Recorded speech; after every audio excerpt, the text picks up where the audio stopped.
Jersey tonight. The undefeated Denver Broncos and the 5-1 New York Jets. Our ABC Sports exclusive is brought to you by Nissan, who invites you to test drive the new Go Anywhere Nissan Pathfinder at your Nissan dealer now. And by Budweiser, Beechwood aged for that clean, crisp taste. This Bud's for you. By Radio Shack, the computer expert. And by McDonald's, it's a good time for the great taste of McDonald's. Hello again, everyone, and welcome to Giants Stadium in East Rutherford, New Jersey. The Giants are not playing tonight, but the Jets are playing. The 5-1 Jets are going against the undefeated Denver Broncos. And what a wild few days we've had in sports. Of course, the wind-up of the championship series in baseball, and then the start of the World Series, and then college football, and then, of course, the NFL slate again yesterday. And I picked this particular weekend in which to get married. I'm quite proud of that. I'm married to this young lady.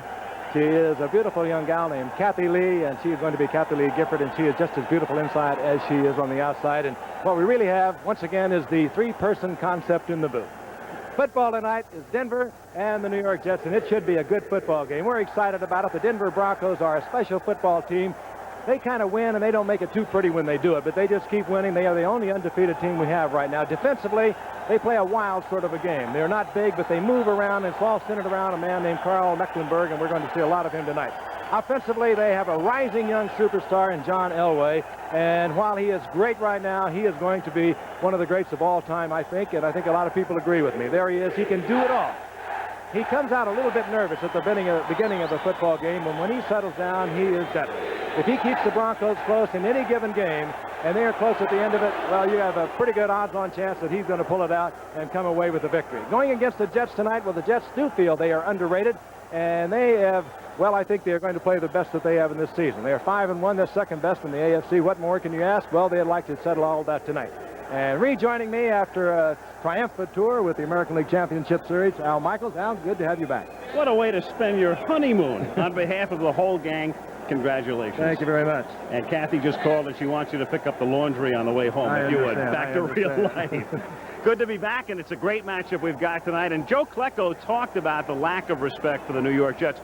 Part of the reason is probably what's been happening so far. Even though they are 5-1, they had to come from behind twice to beat Buffalo. They knocked off Indianapolis, but everybody has done that.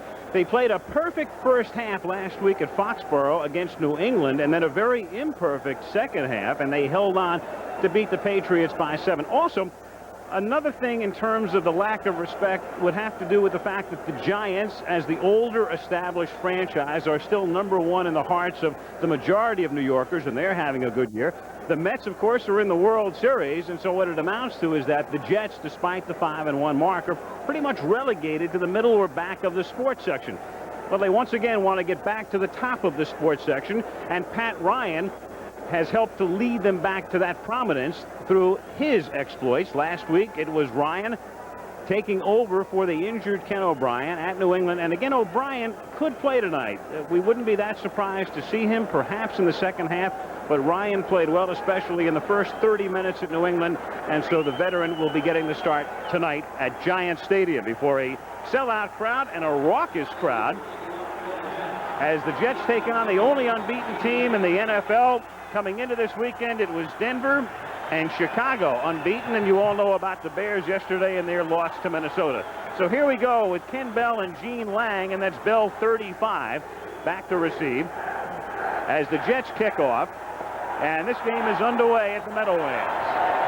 Good deep kick, and Gene Lang drops it and the touchback. And so Pat Leahy with 20 consecutive field goals and a good deep kick to get this thing started as the Broncos take over. John Elway really coming into his own in his 4th season in the league is the quarterback. 11 touchdowns and only 2 interceptions in the first 6 games. Sammy Winder's having a very good year. So is Will Height. Vance Johnson is back from an arthrogram at 1 wide receiver spot. And the good offensive line. The Broncos playing well really in all phases. Offense, defense, special teams. Noisy crowd. And Elway has to bark out the signals on 1st and 10. The fake, and on a reverse, It's Mark Jackson, and Jackson takes it out to the 25-yard line. He is stopped by Jerry Holmes. Mark Jackson, rookie out of Purdue, and Dan Reeves thinks very highly of him. Up front in the Jets 3-4, Bennett, Klecko in the middle, and Gastineau, who's been hurt.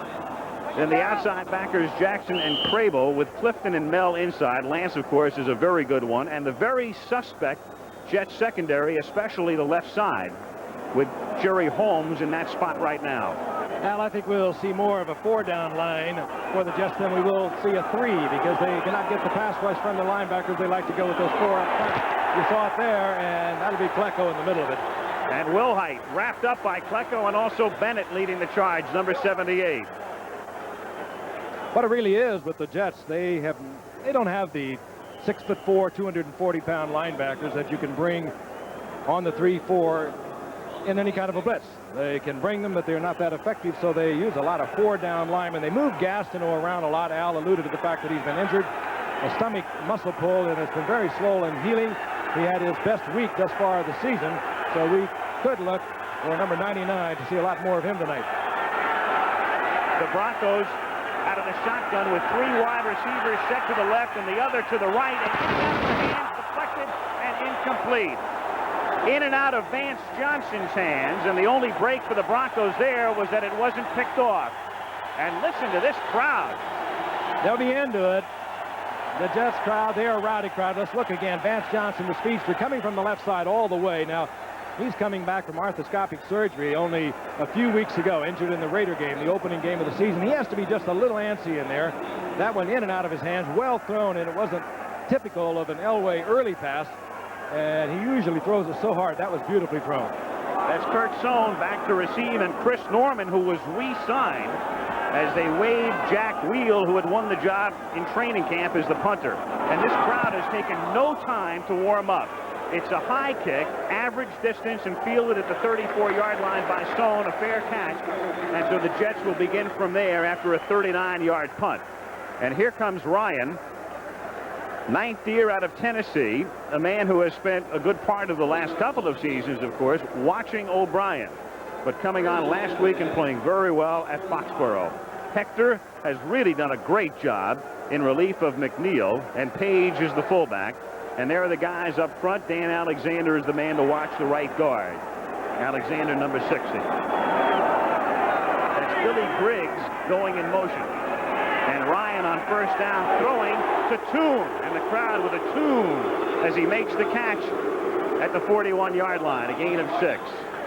And only his second year, he's turning into an outstanding receiver. I can tell you what Ryan can do, and he'll stay in there and be very tough as we look at the 3-4 defense, and they'll stay in this a lot, Al. They'll move Carl Mecklenburg all over the place. He'll become a defensive end and a linebacker, but Ryan does not have the arm of Kenny O'Brien. He cannot go deep down and out. He cannot really go deep on the fly like O'Brien can, but he can throw short, and he loves to work with his tight end, Mickey Schuler. We'll see a lot more of Schuler tonight with Ryan than we would if we had O'Brien. On second down and 3, back to McNeil, and McNeil to the 42. And so Freeman McNeil carries the ball for the first time since Thursday, September 11th, and he is stopped by the linebacker, Ricky Hunley. So he's back, and he also has a brace on that elbow, which could inhibit his ball carrying, Frank.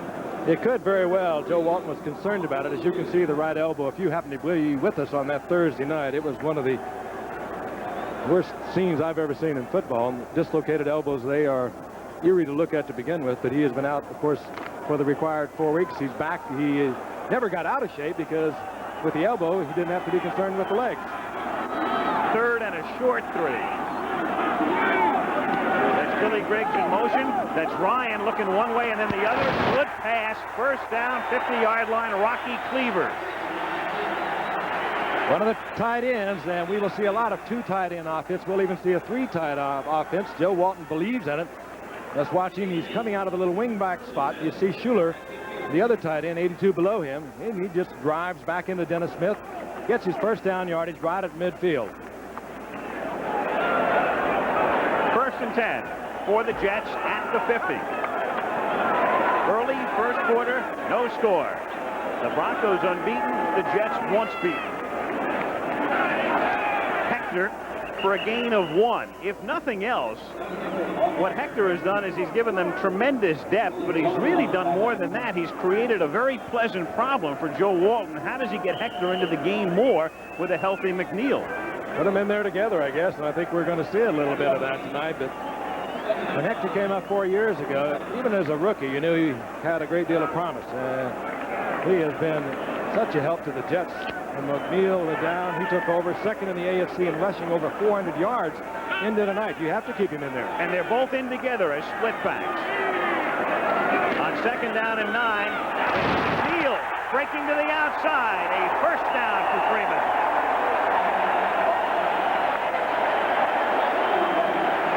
Louis Wright makes the stop. That'll help loosen McNeil up, one of the great backs in the league. Has to be just a little antsy. His first action since that second week of the start of the season when he dislocated that elbow. Gets to the outside. There was no contain man out there at all.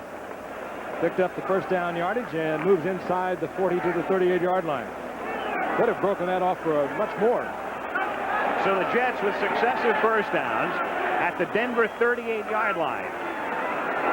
3 tight end setup, and Hector tries to bounce his way, but only picks up 1. Ricky Hundley, number 98, who's playing very well these days for Denver, and he cost them a lot, makes the stop. Mark Gastineau has been shaken up, showing us his locks.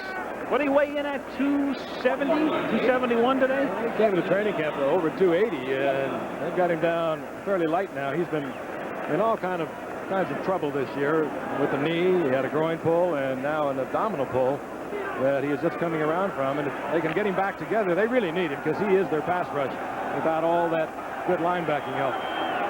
2nd and 9 for the Jets. And they send Toon in motion. Put him into the pattern. Throw him the pass at the 32.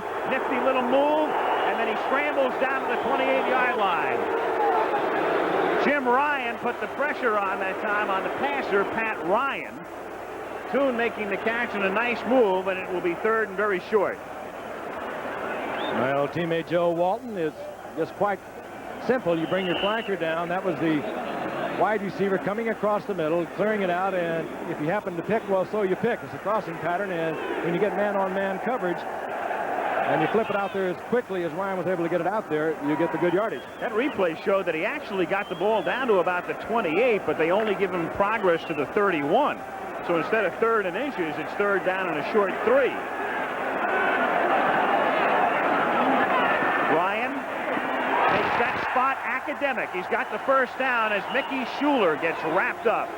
And the Jets moving very impressively, a la Foxborough last week, and there's an injured Jet back at the 40-yard line. And that is Reggie McElroy, the tackle. McElroy, the right tackle, who moved over to the right side this last season. He looks like he has injured his right knee. They come out to look at Reggie McElroy, the medical staff, and we'll be back at Giant Stadium. 8 minutes and 53 seconds to go in the first quarter, and that's the only air out of the balloon thus far for the Jets, who are on an impressive drive because they've got to go to the bench to replace McElroy, and they do it with a former Giant, Gordon King, number 72. So he is in that spot as the Jets have it 1st and 10 from the 23-yard line. That's Rocky Cleaver in motion. And Johnny Hector turns it back upfield and takes it down to the 18-yard line. Good, strong running by Hector, but you have a good, strong running offense in there. The Jets are going with the 3 tight ends. They keep Schuler, Cleaver, and Briggs.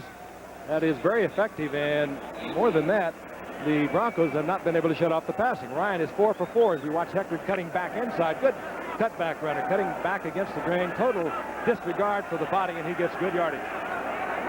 Hector last week a club record 40 carries. Cleaver in motion again.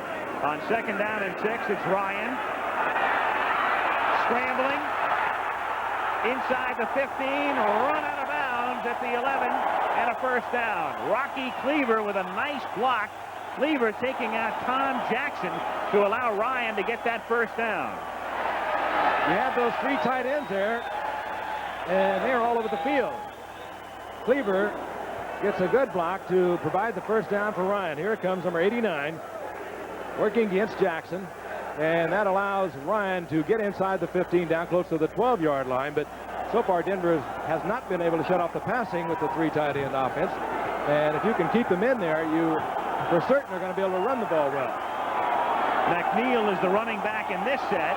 And there's confusion, and we have a penalty marker as McNeil carries over the right side for 2. And we'll get our first call of the night. The referee this evening is Fred Wyant. And he said,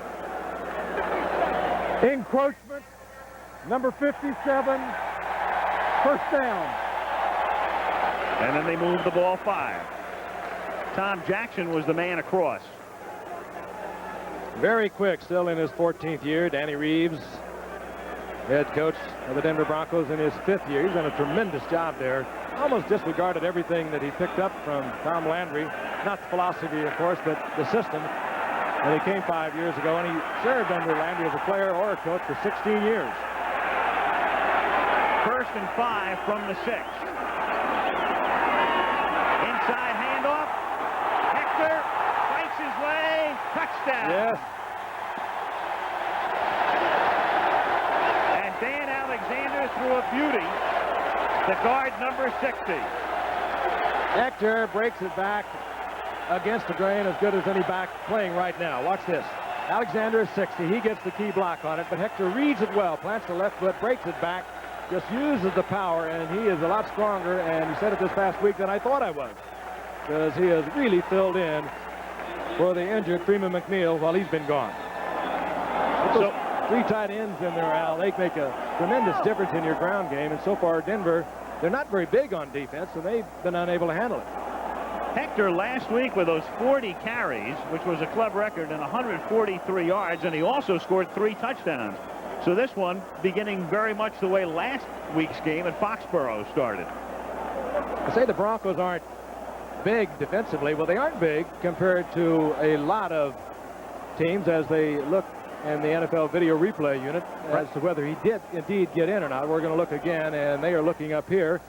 Art McNally is the official present tonight. Let's look at it again. After further review, the instant replay, there is no touchdown. The ball is on the 1-yard line. So he is just shy of the touchdown, and you can credit Harden with a saving tackle. And so there is a victim of technology, at least at the moment. In years past, it would have been a touchdown and 6 and going on to the extra point. But you take another look now as Harden, for the moment anyway, saves the touchdown.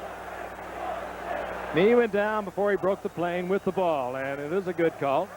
The head of officials, Art McNally, is the man in charge tonight. They have a new setup tonight. The umpire tonight has a little earpiece, and so does McNally, and they can talk back and forth. They're not yelling and screaming, and we are finally getting state-of-the-art equipment out. Well, now they have Page and they have Hector again. So let's see if they give Hector the ball and give him another shot, and they do. And he leaps, and he's in for the touchdown, at least temporarily. Says, hey, there you are. You want it all the way? I'll give it to you. Big drive by the Jets. They wanted to be able to move the ball on the ground. All coaches do. They wanted to be able to move the ball, keep the ball away from John Elway in that offense, and they've used up most of the first quarter, first half of it. That's a great effort here. Misses on the hurdle, comes down, and spins back into the end zone. So Hector gets his touchdown. And that's only right. As Leahy attempts the extra point. And the Jets picked up 6 first downs on that drive that started at the 35-yard line and consumed the better part of the first half of the first quarter. Hector did most of it on the ground, along with McNeil. He carried it 40 times last week. Is he durable? You better believe he is. And a good extra effort as he spins away from Foley for the touchdown. A very impressive Jet scoring drive against a good Denver defense, and New York on top by a score of 7-0. As Leahy spins it in the air down to the goal line, taken by Gene Lang, fakes the reverse. Lang out past the 20, the 30, and bumped out of bounds at the 40-yard line. So a good return. Dan Reeves will move that ball around. We've already seen one reverse tonight. They do it because early in the game, particularly, you get a team that's kind of all fired up and enthused like the Jets have been. You catch them on the pursuit. That time, you would not have even had to have the reverse because there was a huge gaping hole over in the right side and super field position now for John Elway. 1st and 10. Denver at its own 39-yard line. Jets ahead 7-0. 7:16 to go in the first quarter. Winder is 23. Wilhite is 47. Elway, so mobile, and showing it here, and turns what might have been a sack into a little gain, or at least no gain, as Mark Gastineau runs him out of bounds up near the 40-yard line. He does it so effortless, too. He wanted to go to Vance Johnson coming across over the middle, but nothing was doing there, so he spins away. And he is being pursued by Gastineau. Gastineau, even though he's injured, is very fast, and Elway nevertheless was able to get back to the line of scrimmage. You can see the knee brace that he wears on a permanent basis. The knee is fine. He just wears it. It's that left knee, the one he plants when he releases the ball, and it takes a lot of shock over the course of a season. Report on McElroy, twisted left knee for the Jets tackle. He will be back. 2nd and 10. And it's Winder dropping the football and simply thinking about recovering it, which he does back at the 28-yard line. Kyle Clifton was there. And Winder only thinking about possession. The Broncos, among other things, have been turning the ball over with great infrequency this year. Only 8 turnovers in 6 games. This is very heady by Winder. Take no chances. You're in your own territory. Cover the ball. Don't be a hero. We don't need them at this point in the game. And there will be a loss all the way back to the 29-yard line. But if you ever had one quarterback, you want it in there in 3rd and long. It's Elway. He can buy a whole lot of time back there, zipping around till he can get an open receiver. 3rd and 20 as they look for the 49-yard line from the 29 out of the shotgun. 3-man rush, and now a 4th starts in, and the pass is incomplete, intended for the well-covered Watson. 4th and 20.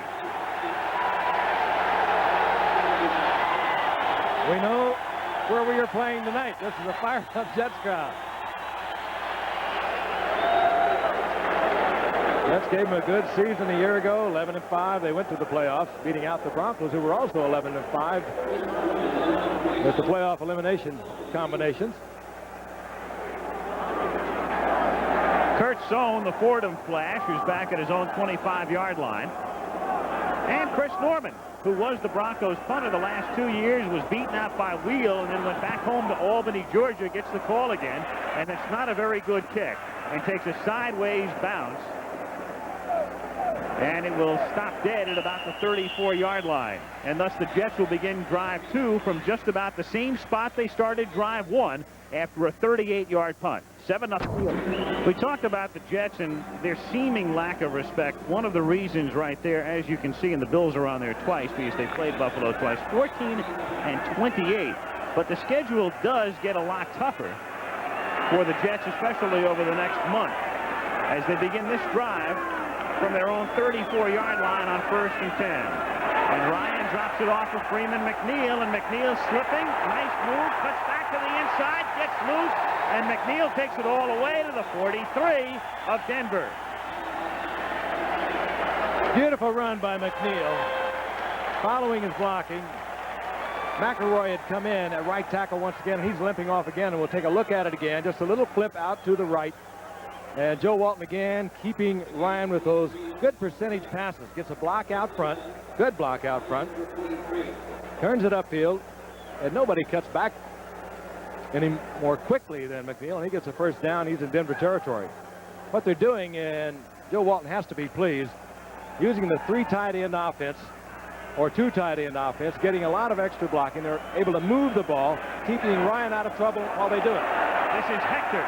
Slips a tackle in the backfield, and then a hurdle as he runs into Hundley at the 38-yard line. And McNeil, we talked about the injury and the elbow, and this took place on a Thursday night, week 2 of the season, on this run. And this is what put him on injured reserve until tonight. dislocated right elbow, and it was an awful sight. But he is back and running at full strength. The fact that he hurt the elbow, he was able to run and keep the legs in good shape, and the wind and everything that goes with it, even though he had the injured elbow and was on the injured reserve. On 2nd down and 3, a deep drop and then a sack. Back at the 48-yard line by Rulon Jones. And the Broncos, no strangers to sacks. They have 5 sacks in each of their last 4 games, a total of 20 over the last 4. The 2 key figures, 77 is Mecklenburg, Jones is 75. They are the ones who put on the pass rush. Rulon Jones there first. That was his 8th of the season. But this is what they do well. They are, again, not big. Joe Walton, in talking with him today, said, if we can blast out at them, and he's going either with 2 tight ends or 3 tight ends, and that's exactly what they're doing. If they can control them, and they can move the football. From 2nd and 3, they go to 3rd and 14 and run Hector up the middle down to the 40-yard line, where he is stopped by Ken Woodard. So at the 40, you'd be thinking about a 57-yard field goal. Leahy's been terrific. He's kicked 20 in a row. But at this point in the game, as McElroy has to be carted back to the dressing room, and we'll get a further report on him, which initially was an indication that he would be back, but that may be changing. He tried to go in that last series and was in one play and had to leave. Will Height standing back at the 10, and Dave Jennings to do the punting. And the former Giant kicks it deep, but too deep as it bounces a yard in the end zone, and it's a touchback. So Denver starts its drive from the 20-yard line with the Jets on top, 7-0. The Jets punt, 4th and 14. There's the man, Mike Harden. Late flag called for a personal foul at the line of scrimmage, and thus as we come back because of that personal foul, the Jets maintain possession, and the ball is at the Denver 25-yard line with Griggs in motion on 1st down, and Johnny Hector taking it through the middle for 5 yards. So the Broncos, who have been committing very few turnovers and not beating themselves, and of course nobody's been beating them since they're unbeaten, make a critical mistake here, down 7-0 instead of their ball at their own 20-yard line. Now the Jets are deep in Denver territory. In the best of all worlds right now for Joe Walton. He'd like to get away tonight without using his NFL leading quarterback from a year ago, Ken O'Brien, who still has a very sore knee. And if Ryan can get it done, moving the ball on the ground, using the 2 tight ends, the 3 tight ends on occasion, the little sure passes, well, he'll keep him in there all night. On 2nd and 5, look out, and you could see that, but Ryan couldn't. Mecklenburg, 77. He comes from everywhere. They move him all around the line of scrimmage. They have him as a defensive end. They move him into the middle as a linebacker, and that's where he comes from on this occasion. And the Jets just blowing that. Pulling out to a little slight roll. Now that is a design play. Ryan rolls out. He works pretty well with that little half roll. That time Mecklenburg had no one in front of him. I don't know whether he was blitzing or not. He just read it, saw no one, saw Ryan pulling out slowly, and he was there. Now 3rd down and 13, and they send Sohn wide to the left, with Toon and Walker both to the right. And on 3rd and 13, he flips it out and incomplete with a flag. Intended for Hector going down the side, but Ken Woodard, who'd come in this defensive scheme on 3rd and long, Ken Woodard, number 52, is flagged for the penalty. Interference, number 52, 1st down. And so another key Denver mistake. Woodard, of course, had no way of knowing, but that pass was overthrown. Ryan had it ahead of the intended receiver, Hector, and no way that he would have been able to get to the ball, but Woodard didn't know that, so he committed the foul, and the Jets keep it alive once again. Again, the good percentage pass to keep Ryan out of trouble. He had basically thrown that one away. So 2 penalties have kept this one very much alive for New York. Jets at the 17-yard line. They lead 7-0. And Ryan, pump faking, scrambling, little shovel out to Freeman McNeil, and he takes it to the 13-yard line. Escape routine as Rulon Jones nearly had him sacked. That's exactly what it was. Brian again starting to feel the pressure. See the move, man. Rocky Cleaver, one of the tight ends in there. Brian looking left, nothing doing there. Now he steps out of the pocket. He knows he's not getting the time he was getting earlier. As you can see it collapse. Rulon Jones was there, getting pressure from Cragen in the middle. Flips it to McNeil. And he still was able to pick up a couple of yards out of this. 2nd down and 7, and they have both McNeil and Hector in the backfield.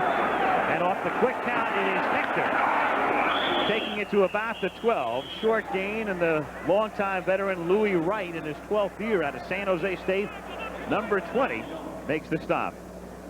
Johnny Hector, great track star at Texas A&M, good hurdler, long jumper. And now Joe Walton forced to find a spot for him. 2nd round draft pick back in '83 when all these quarterbacks came up, and there is Joe Walton, who genuinely believes in his quarterback Ken O'Brien. Again, he would like not to have to work Ken O'Brien tonight if he can avoid it. And so far, Ryan has been able to move the ball club. And the Jets, as the graphic illustrates, have moved very well deep in their opposition's territory. And it is to the 10-yard line for Hector, who makes the juggling catch, but comes up short of the first down by about 3. And thus the Jets will attempt a field goal. So they go from a punt and keep the ball on a penalty to a 3rd and long to keep the ball on a penalty to a field goal attempt. Leahy is 3 shy of tying Mark Mosley's all-time NFL record of 23 consecutive field goals. What a week for poor Mosley. Sent home by Washington after all these years, and now his record's in jeopardy. 27-yard attempt, and that's good, and that's 21 in a row. And the Jets capitalize on a couple of penalties, take advantage of the break, and it's amazing how similar this quarter is to that first quarter last week at Foxborough, Frank, when New England had the ball for 3 plays in the whole first quarter. And of course the wheels came off later for the Jets as they lost half their football team. But it's a typical Denver Bronco defense. They do not do a lot of blitzing. And what they like to do is move their interior linemen around. They bring Mecklenburg from everywhere, and that's what I was alluding to earlier. They do not do a lot of blitzing. They move the line in stunning movements. Joe Walton says he thought he could go at it straight ahead with straight ahead blocking. He thought he could do it with the 2 tight ends or the 3 tight ends. He's been able to do that. He's been able to keep the football away from the Denver offense. And he's putting the points up on the board also. It's working out just about like he planned it. We'll just stay in the booth and be here next Monday as the Washington Redskins come into Giants Stadium to meet the Giants. Trying to rebound after yesterday's loss to Seattle, and the Redskins hanging on to beat St. Louis in what started out as a rout. Big matchup in the NFC East next Monday. That NFC East is going to go right down to the end. I don't think any other way to look at it. There's Mecklenburg. He was a 12th round draft pick in 1983. And they started him at defensive end. That's what he was. He was very light. They moved him to linebacker. He could do anything and everything they wanted to do. But according to Dan Reeves, he is a very bright young man. He can do all the things they want him to do, move along the line of scrimmage, and pick up all those assignments as they change throughout the course of a game and handle it with ease and skill. Lang and Bell are back deep, and again it's Leahy with a good deep corner kick to the goal line. Lang comes back up the middle with it and takes it out to the 21-yard line. So the Jets are sort of reliving what they did last week, and for Denver, when you go back a couple of weeks ago, they had a bad first half against New England. In fact, John Elway said it was the worst half of football he ever played, but then they had a brilliant second half and beat the Patriots. And so Elway, who's barely had the ball, starts this drive from the 21-yard line. 20 seconds to go in the period. 10-0 Jets.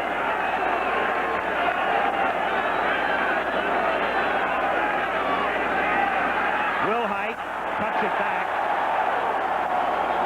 Gain of maybe half a yard, and it's Marty Lyons who makes the tackle. Marty Lyons, excuse me, I was having a great year, and much of it is because he's getting an opportunity to play under Bud Carson, the defensive coordinator who came in a year ago. The Jets wanted to go to a 3-4 and stay with it, but they do not have the personnel to do that, so they play a lot of 4-3, and that means Marty Lyons is in there a lot. he makes a big play as the first quarter ends. And the Jets have dominated this first quarter, certainly in terms of time. Start the second quarter at Giant Stadium, East Rutherford, New Jersey. Al Michaels and Frank Gifford with you. And a near-perfect first quarter for the Jets. As close as you're going to come against an undefeated football team. And we start with second down 10, Denver from its own 21-yard line with Elway retreating and still looking for his first completion. And good coverage by the secondary. So he scrambles per usual and turns it into a nice little game. He is something different, and again, Joe Walton felt that defensively, and Gastineau now is slow getting up. What a tough early part of the season it's been for Gastineau. The major injury for him is that abdominal pull to which Frank referred earlier. And again, Gastineau, who had come into the game with 1 total sack, and that was comprised of 2 what they call half sacks. Another look here as we key in on Gastineau, 99, and also with him is Marty Lyons. Again, what I was speaking of a moment ago, Joe Walton felt he had to pressure Elway early in the game as Gastineau is limping, and I think he'll go off for at least a breather. But to try and pressure Elway early in the game, because when he settles down, there isn't much you can do about him. And if you don't believe it, this really happened to a 6-0 football team in the first quarter. -4 total yards, where they have Al 7 combined offensive plays. The Jets totally dominating. Look at that. Look at that should be in red on the left side of the screen with all those minuses. Meanwhile, take a look at the Broncos and how tough they've been rushing. The Raiders 116 yards in game 1. Those are the totals for teams against Denver. And you can see by the averages, which are low, 1-8 against the Patriots and in the low 2s. And the Jets with 51 yards on the ground in the first period. So Gastineau comes out, and it's 3rd down and a yard from the 30. That's Winder repositioning next to Wilhite. And Wilhite gets the ball, and on second effort, might have the first down. It's going to be very close. They have to get to the 31.5. Again, I think it was Joe Walton. As we look again, he does get the first down over the right side behind the efforts of Lanier and Howard, but Joe Walton wanted to get into Elway's face with blitzing if he could early in the game, because John, when he settles down, and he usually does that midway through the second quarter, he can really be deadly. He is a little hyped up at the beginning of the game, and that's why the Jets have tried to put pressure on him early. Denver with its first down, and the screen is set up to Wilhite, and Wilhite takes it out to the 44-yard line. And so the Broncos, who went 16 minutes without a first down, pick up 2 back-to-back as Mel makes the tackle. That's number 73, Klecko, and a good play against the Jets. They're trying to get the pressure I mentioned a moment ago against Elway. You come right back with a middle screen, and you get the first down out to the 44-yard line. A good call. And Denver they'll get untracked. You can count on them. First down at the 44-yard line. Sampson wide left, Watson wide to the right.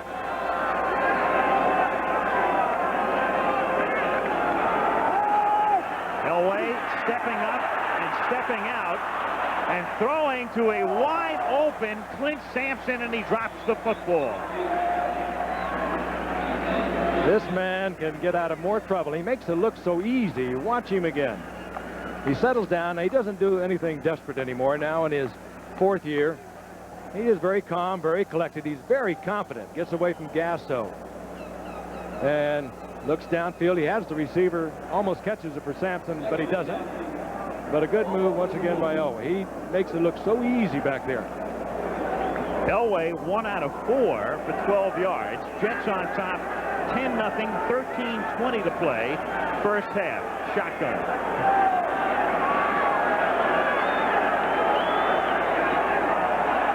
Wilhite takes the handoff.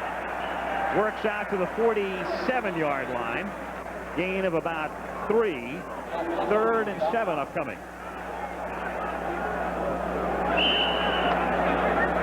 Remember Hamilton? We were talking about McNeil's injury. Hamilton that night, and he has his head wrapped in a special or at least a special insert in his helmet. He suffered that severe forehead laceration. His helmet coming off, and he scraped his way across the AstroTurf and missed a couple of weeks. Hospitalized for 5 days. That was a scary night here. 3rd and 7 from the 47 out of the shotgun. Elway looking behind him, and then throws, and it is incomplete. 2 receivers were there. Sampson came back for it. Jackson was also in the area as they improvised, and they nearly completed it. The pressure was put on by Klecko. And how about Elway taking a look back? Not only does he see the whole field, he hears you as well from behind. What happens by the middle of the 3rd quarter towards the end of the game, the defensive linemen start to run down. Klecko misses. Elway knows he's there, can feel the hot breath, if you will. He knows he's going to get popped also, but he gets the ball downfield. Sampson, well, he could have had it. But towards the middle of the 3rd quarter, the 4th quarter, these defensive linemen who have been chasing Elway all day long, or all night long, as is the case tonight, they start to run down, and that's when he starts to pick on you. So Sohn, the kid out of Fordham, would he be the 8th block of granite to receive the kick from Chris Norman?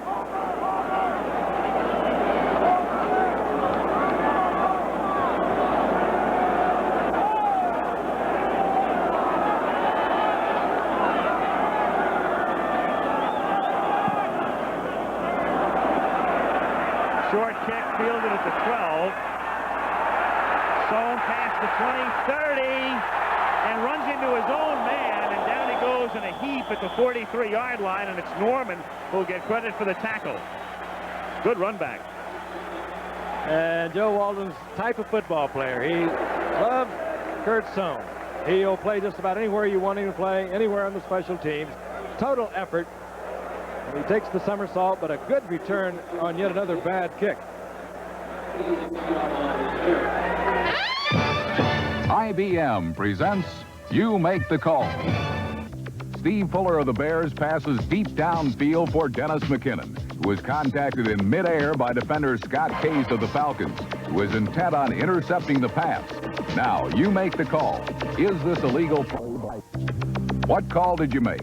When both players are in good position and making a bona fide attempt to catch or intercept the ball, contact is legal. This ABC Sports exclusive is being brought to you by Nissan. I invite you to test drive the new Go Anywhere Nissan Pathfinder at your Nissan dealer now. And Kurt Sohn has given the Jets good field position.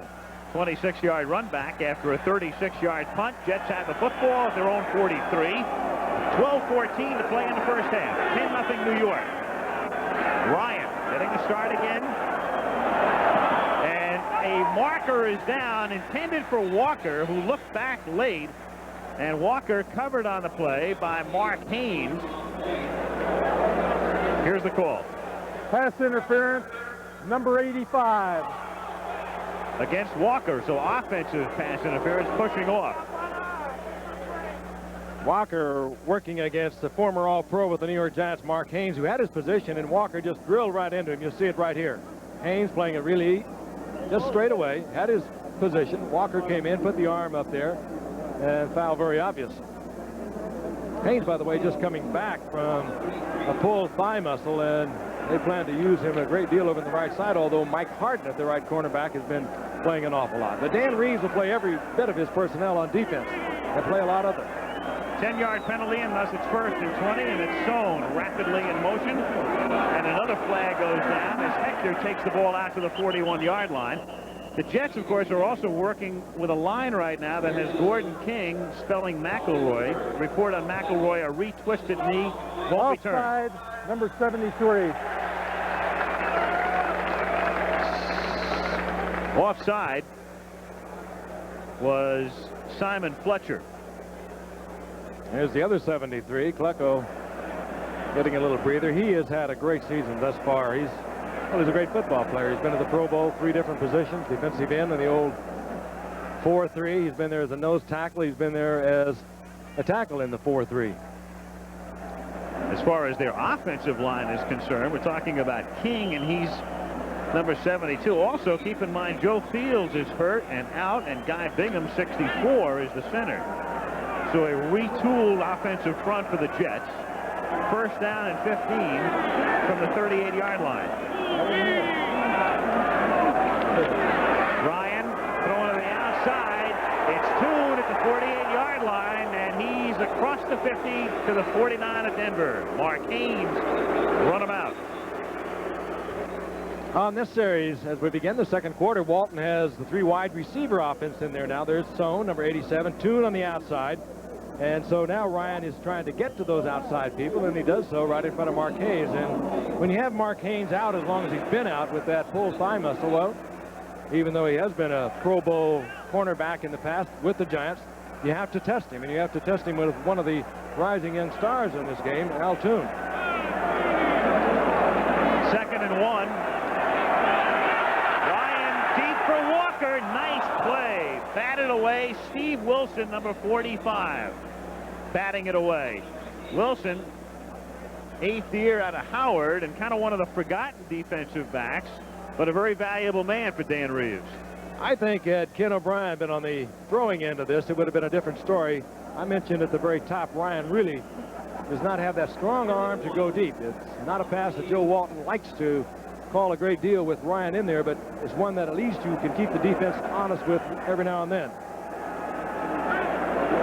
3rd down and 1 with the double tight end setup, and they give the ball to the short yardage specialist Tony Page, and his first carry of the night gets it down to the 47 and very close to a first down.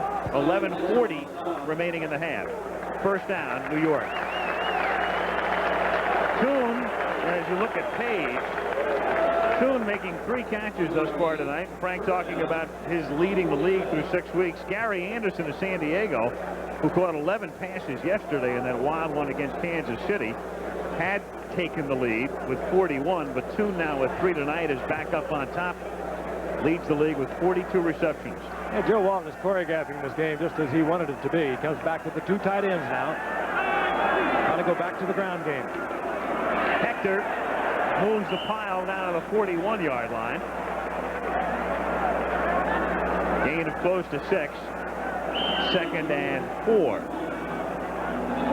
Let's take a look at it again. Shula, one of the tight ends, right at the bottom of your screen, number 82, and this offensive line just blowing out against a smaller defensive line that they don't like to blitz a lot, but they like to confuse you. They do a lot of stunning, and that means switching assignments. The end will move inside the tackle as the tackle drives out.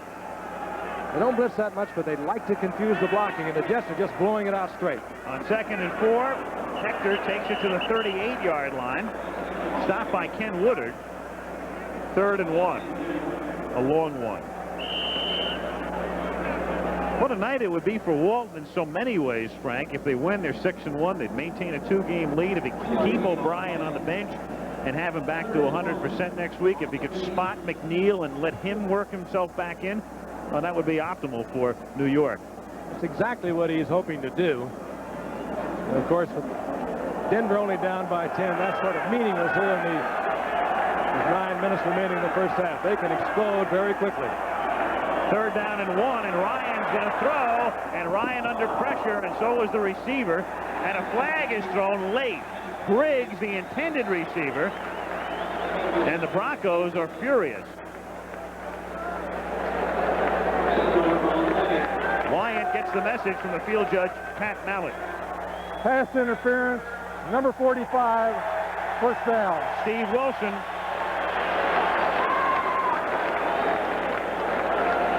And a late flag, too. That keeps it alive down at the 34-yard line. Let's take a look again.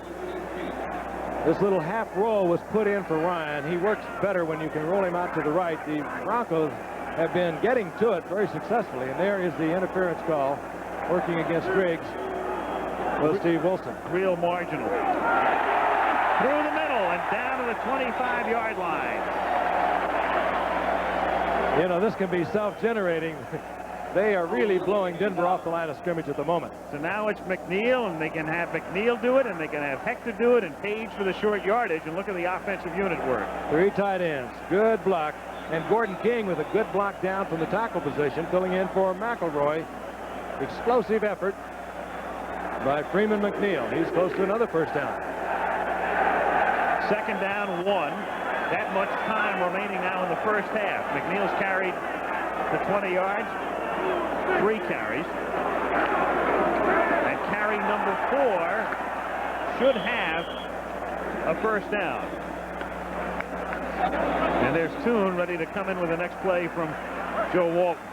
And Zeke Bratkowski on the left, who works with Joe Walton. Joe Walton works with Rich Kotite, the offensive coordinator, up in the press box. And there is O'Brien, just to the right of Joe Walton. Richard Todd recently signed after the injury to Ken O'Brien. Of course, Richard Todd was here from 76 to 83, the starting quarterback for many of those years with the Jets, and of course released a little earlier in the year by New Orleans.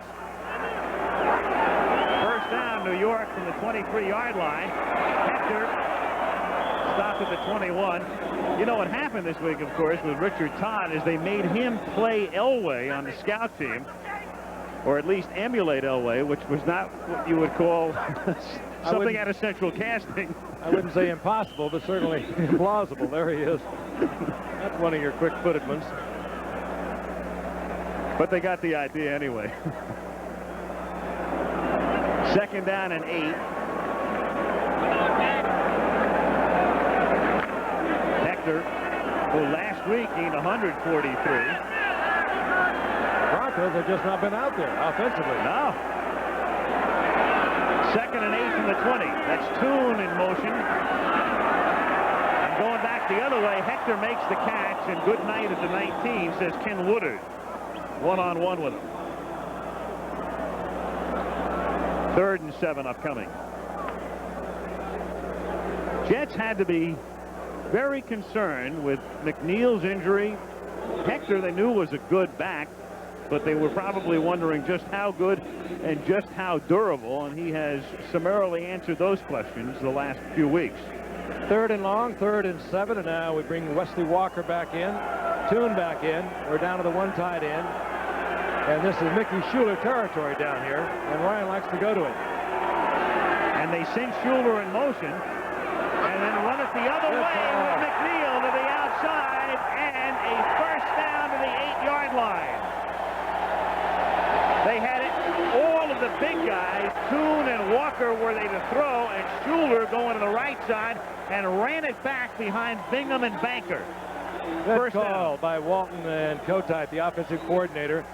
Denver thinking pass all the way. The little draw gets the good block by Guy Bingham, the center. A little bit of an open field, and he's going to get a lot of yardage for you. But the Jets had their wide receiver offense in there. Broncos thinking pass, and we're thinking with that, we've got to put the pressure on Ryan, and that's when the draw works, and it did.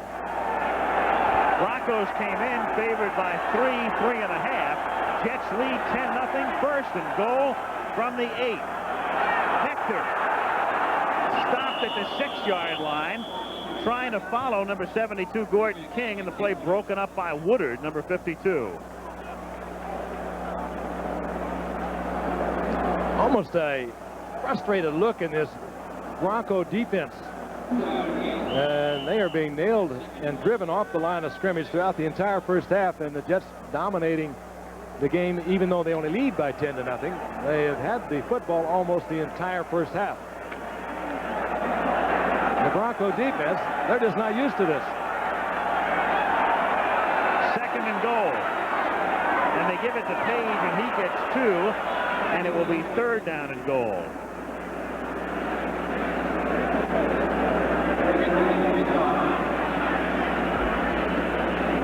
Broncos defense not only has been tough throughout the season, they have been first in the NFL through the first 6 games against the rush, and the Jets have moved the ball so easily tonight. It has to be a little bit frightening. I'm sure that Joe Collier, their defensive coordinator, will be at the drawing board when they go in at halftime.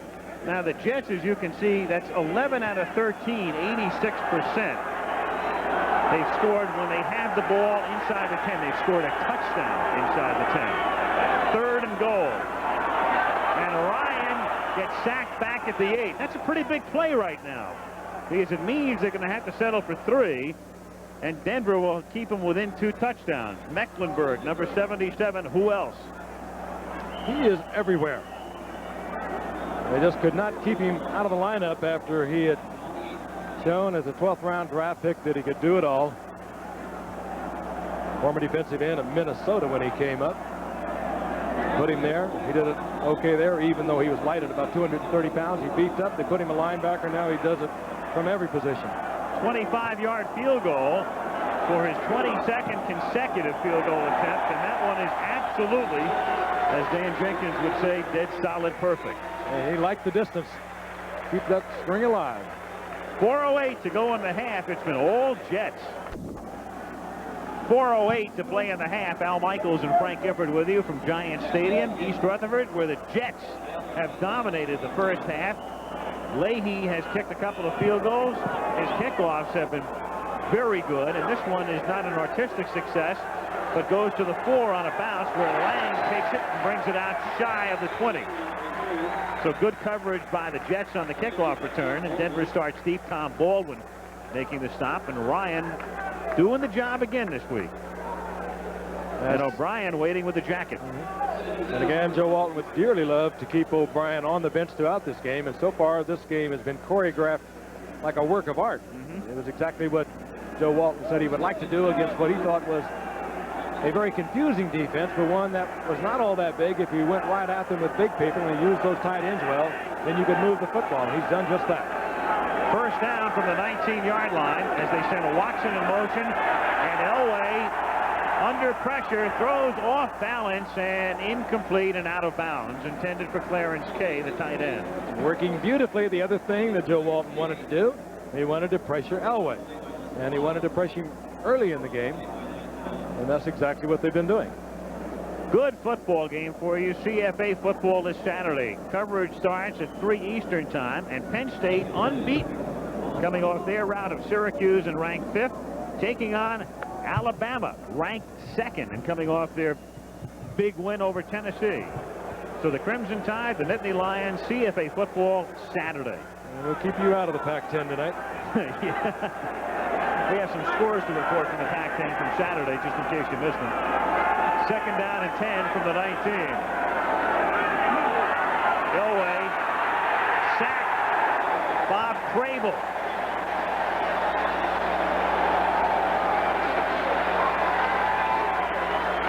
A rare sack by a Jet linebacker, and particularly against somebody as nimble as Elway.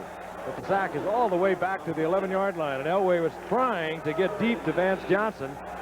Crable over on the right side has really come back all the way from a terrible knee injury of a couple of years ago. The former Notre Dame star beats the block and takes Elway right off his feet. I know you were getting married on Saturday, but I just want you to know that Arizona State did beat USC 29-20. A great happening. On to Pasadena. Elway steps up, deflected, incomplete. Tom Baldwin, number 95, who made the tackle on the kickoff return, comes in the 3rd and long defense and backs it away. So you're looking at a 6-0 football team that's totally confused out there at the moment. Elway back, does what he does best, out of the pocket. He could have run, I think, for the first down, but he does not like to do so. He had a receiver open downfield, and watch Tom Baldwin. Bats it up in the air, takes Elway with it, and forces their punting team to kick from their own end zone, and Norman has not been kicking that well. The Jets should get it back in good field position once again. Norman's kicks have been 39, 38, and then the line drive 36er, which was brought back by Sohn for a net 10.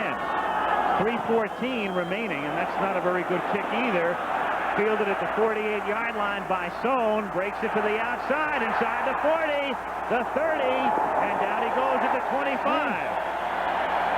And Norman again makes the tackle.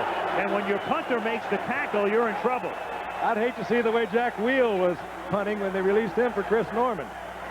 Norman, not a good kick, and it was a low kick, the kind you will return, and Kurt Sohn promptly did that. Stepped up, gave it a look up the middle, and that's just to pull the defense in. And then steps to the outside and rips it off back to the 26-yard line. And the Jets again They are totally dominating this football game in every aspect. 37-yard punt, first down, Jets, as the flip goes out here and taken to 24 by Hector. And Foley is in on the stop, and it's O'Brien at quarterback now for the Jets. So Ryan with a terrific first half, and then Walton goes to the bench here and has O'Brien come back from the knee injury. That really is surprising, because Joe was very outspoken that he would not bring him in, and now we see that Ryan is leaving. He is going inside with one of the trainers, so something must have happened to Ryan. We did not get the report. We'll get it for you. Second down and 8 from the 23-yard line. 2:21 to play in the half. And O'Brien lofting it for Walker. Welcome back. And what I said earlier, you want to throw the ball deep, you get O'Brien in there. He'll never underthrow it.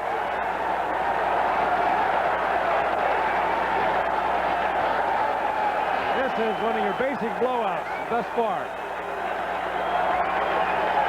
Everything working for the Jets. Dennis Smith trying to stay with Wesley Walker. He'd never do it in a sprint, and O'Brien will never underthrow it. He works so well with Walker on the deep pass. Remember those 4 touchdown passes of Walker against Miami earlier in the year in that thriller? Not a bad way to welcome your quarterback back. And what touch, too, to miss a game, to come in cold off the bench. And O'Brien holding because Ryan normally does, but with Ryan gone, O'Brien really getting into the thick of things as Leahy kicks it through. And again, it's a perfect first half for the New York Jets. And the Broncos stymied by penalties and bad punt coverage, and Ryan and O'Brien 20-0. The New York Jets have had the football 4 times tonight. They have scored 2 touchdowns, have kicked 2 field goals after the punt run back. Now the double substitution. Losef back in and Tonov back in. And if the Soviets ever had a rotation where they were in his 2 efforts, and it's 20-0 as the kick from Leahy is taken at the 2 by Lang. Fred Wyatt at your service. Illegal block in the back, number 59, first down. Darren Como, number 59. So it's 20-0 New York.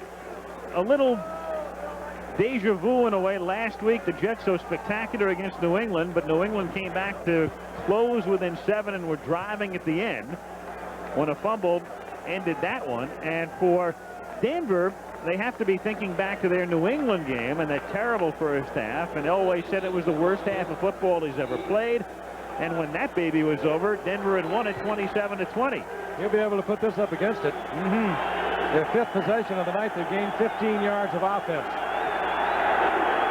From the 8, on first down out of the shotgun, Elway throws over the middle as a penalty flag down. Watson has it out of the 15-yard line and the marker down inside the 5.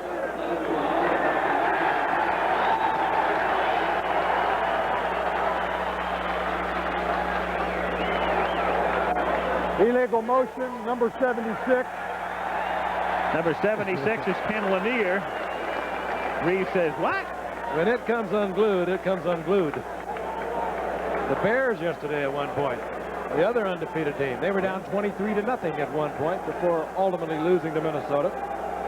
The 7th week number 7, has not been a lucky one for the Broncos or the Bears, or for that number 7, in fact. Elway, 2-minute warning at Giant Stadium. It is 1st and 14 after the penalty, and the Broncos have been shut out to this point as Elway goes back, and it's tipped and incomplete off Will Height's hands. That graphic showing you the Broncos have not been shut out in the first half of a game since early '84, and that was the Bears, and they wound up getting shut out that day, 27-0. Meanwhile, when Ryan went out, here's what happened, and this is why they've taken him back for rib x-rays. It did not look like much. Just an easy little fall. Nobody really on him. Rulon Jones was in on that particular play, but he looked to be all right. We did not even notice him leaving the field, and they had to bring out Ken O'Brien. You see him grab, however, the ribs on the left side, and I presume there are x-rays being taken at the moment. 2nd and 14 from the 4. And it's Wilhite who takes it out to the 12, and the Jets want to take a timeout on defense because they think they can hold them and get the ball back. It'll be 3rd down and long. Meanwhile, Elway is now 2 out of 9 for a measly 20 yards. He's been sacked twice, and when he said it was the worst half he ever had against New England, he was 6 out of 18 for 48. 20-0, and the way it's going, you'd say, well, this is history because the Jets have dominated in every area, but you don't say that with the Denver Bronco team. They never do look pretty when they win. They are down by 20, but with the John Elway, they could bring this thing back. New York City Marathon. Frank and Kathy will be in that one on November the 2nd at 10:30 Eastern Time, a.m. The annual That is a run great happening. It's turned into an absolutely fantastic happening. That's on the 2nd of November.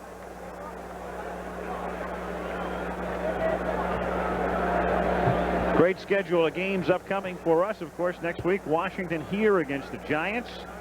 And just looking down the schedule, Rams at Bears the following week. Miami, Cleveland. We have San Francisco, Washington all coming up in the immediate future. But there it is next Monday, Washington and the Giants. 3rd down, call it 5. As Elway steps up, goes the other way and has it batted down. Intended for Watson, and Jerry Holmes got over there to bat it away. And so the Jets have taken their timeout on defense, and that leaves them with 1:37 and they'll get the ball back. There's no other quarterback in this game today who would even try that. It wasn't effective. It didn't work, but just take another look at it. Elway threw that thing completely across the field. Jerry Holmes provided the coverage on Watson, and I think Holmes was even shocked that Elway could get that much on the football. He's losing, but he's fun to watch. Chris Norman has kicked, and here he goes to Sohn. 36, 37, 38, 39 yards have been Norman's 4 kicks. So he's been a model of consistency. But Reeves doesn't like that consistency. And he's a model again. That's in about the same neighborhood. 48-yard line. Sohn has it. And at least the punt coverage unit does its job as they hold him to the 49. And he's right on the mark. That's his best kick of the night. 40. That'll get you into new occupation. It has really hurt Denver. Of course, the wheel was hurting them earlier in the season. But again, the Jets have this great field position, and Joe Walton is going to stay with Ken O'Brien. O'Brien, by the way, if you're not aware, you probably have not been watching this game or paying much attention to it, was the NFL's leading passer, top-rated passer of a year ago. A tough kid in his 4th year out at the University of California, Davis. One thing he will do, he'll stay in that pocket and wait till the last possible minute. He thinks he can do anything with the football. Often he does, but he gets sacked a great deal. From the 50, knocked down, intended for Rocky Cleaver. 2nd and 10. Everything working just as it was put on the board this past week for the Jets. Rich Kotite, their offensive coordinator, works most of the offense with Joe Walton. And their defensive coordinator, Bud Carson, his defense has played just as well as the offense. 2nd and 10. O'Brien deep for Walker. And he really takes a shot on a pass that wound up slightly underthrown, and he gets popped by Mike Harden, whose personal foul earlier led to a Jets field goal. Here he is again. He's splitting his zone defense. Louis Wright is in front of him. And Harden coming back. That ball was just underthrown. I said earlier, you won't see O'Brien underthrow it. There's one that was underthrown. It could have been 6. A little late there. Margining. 3rd and 10. 49. Sohn in motion. He comes to Walker's side. Toon is on the left. O'Brien glanced that way. Throws over the middle for Sohn. And nearly intercepted at the 25-yard line by Steve Foley. Foley was just playing center field back there, and he was watching Sohn all the way as the Jets were back in their 3-receiver offense. And here is Sohn. Looks to be open, but Foley was watching it all the way, reading O'Brien's eyes, stepped in front of it, should have had it. And that could have helped the Broncos with 1:12 remaining in the half. Foley with 44 career interceptions, and only Donnie Shell and Dave Brown amongst those active have more. Wilhite stands back at his 10. And into punt for only the second time is Jennings.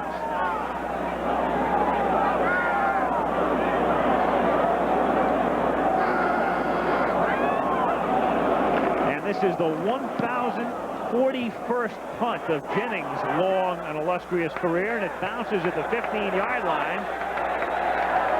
And again, not your basic artistic success, but Denver has to start at the 8-yard line, and that's the 10th time this season that Jennings has put the ball inside the 20-yard line.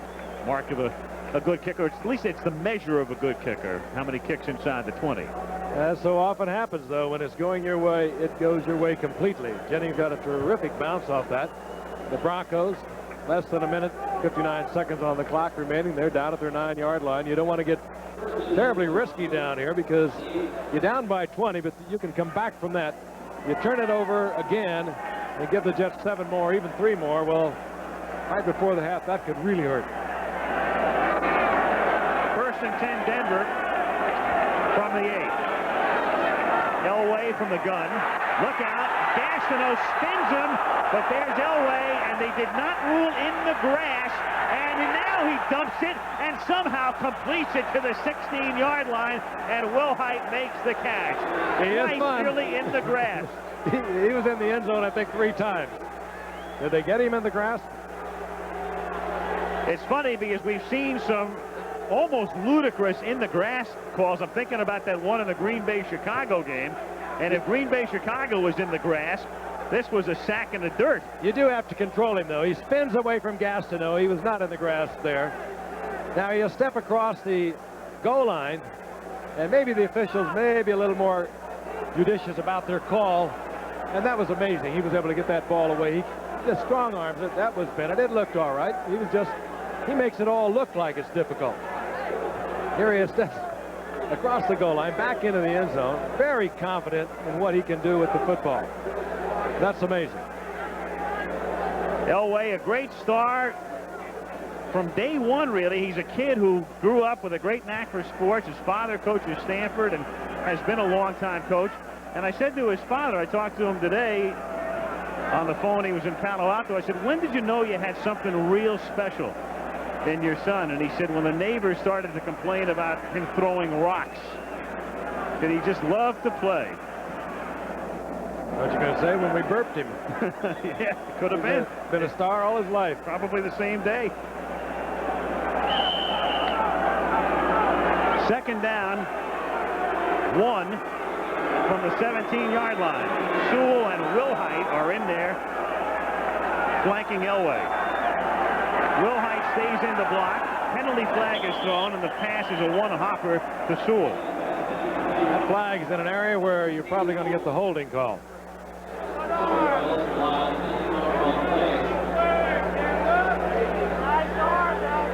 And it's against Denver, and Dan Reeves hopeful that his team can come from behind again. Remember, they trailed the Raiders at one point by 9 on opening day and came from behind to beat them 38-36.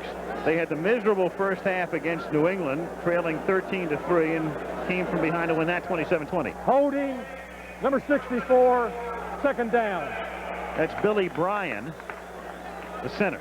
Danny Reeves, talking with him today, was very outspoken. He said this is a good football team. They maybe don't think they're getting respect, but they are so well balanced in what they can do. They can run the football no matter whether Ryan's in there or not, no matter whether McNeil can play or not. They're well balanced offensively and defensively. And he wasn't just saying that. Danny is pretty candid when he speaks with you.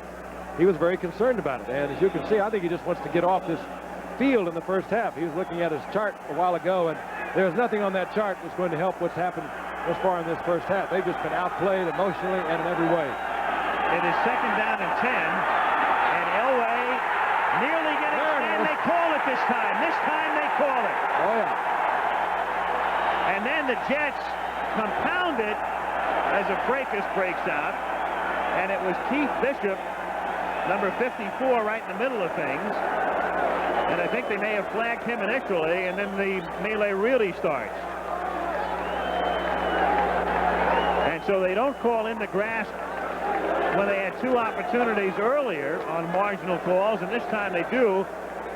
And that's a pretty big play because that puts it out of 3 touchdown range. It means you need 3 TDs and a field goal. Personal foul being indicated against the Jets. No question about this. Elway back in the end zone and attracting a crowd. Bobby Humphrey comes up there first, and he has him right there. And now Elway still spinning around. You see Bennett getting in there and hammering We have a safety. Elway to the turf. Then we have They'll a get the personal safety. foul, roughing the passer against number 78. It'll be a 15-yard penalty. Kick from the 35. Safety stands, and the ball will be put in play from the 35 rather than the 20. An amazing first half in the sense the Jets doing absolutely everything right. Elway and the Broncos can't get on track. It's 22-0.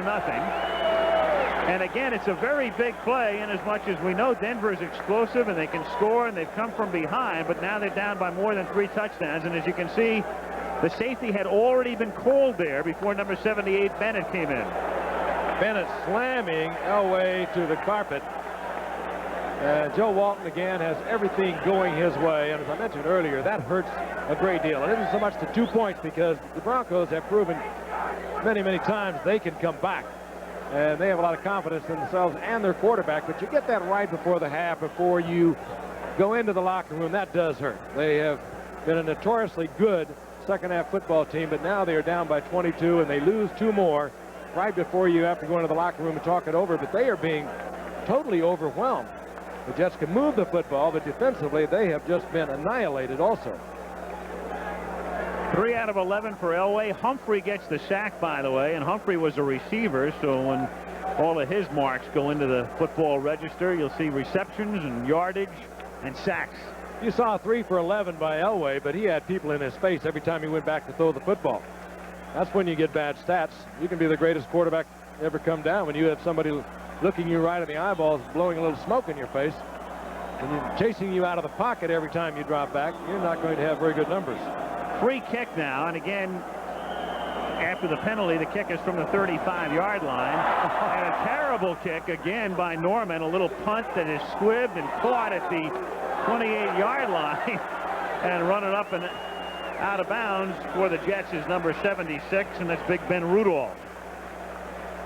Again, that poor punt by Norman allows the Jets to even think about getting more points. They have 27 seconds remaining on the clock, and they're not in what you would call dangerous field position, so they can try to at least think about moving the football. Whether or not Joe Walton will decide to do that or just take his 22-0 lead into the locker room conservatively, we don't know, but they certainly could think about it. 1st and 10, Jets now from the 34-yard line.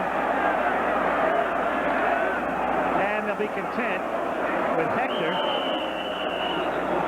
out to the 37-yard line. So Humphrey, part of that somewhat maligned Jets secondary.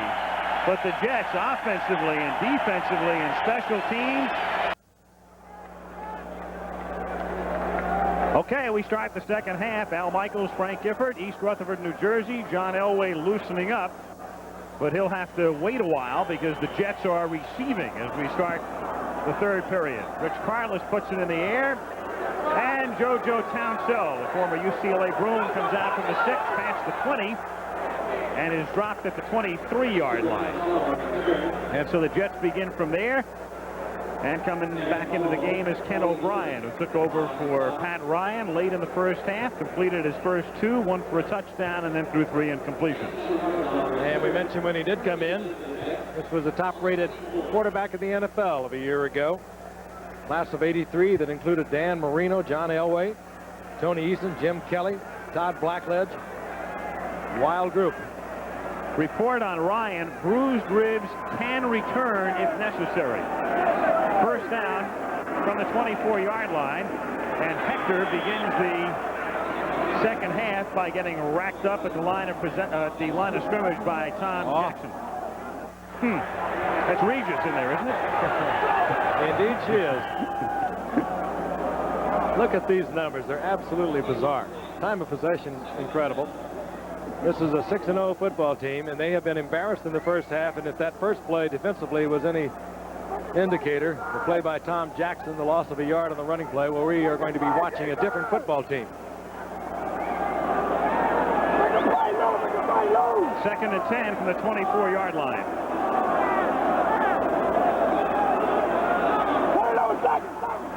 Hector and McNeil both stay in the block, and the pass is thrown and batted away, and a flag is thrown. You have got to. And it's Harden again with Toon, and Harden is furious.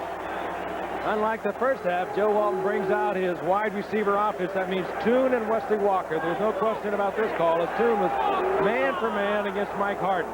Mike Harden, no way, with O'Brien time to throw the football, is going to cover Toon. Both people playing the ball. Whoa. No call. Yeah, and he's right. I think he's right after that call. Let's take a look. Here's Harden, 31. They both look into the football. And you can see they said that Toon was pushing off on Harden. You didn't see it there, I don't think. Toon was trying to get an arm up to go for the football, and in any event, they bring it back. Well, they got entangled, and that's the call after the initial flag and the conference, and it's 3rd down and 10 from the 24-yard line.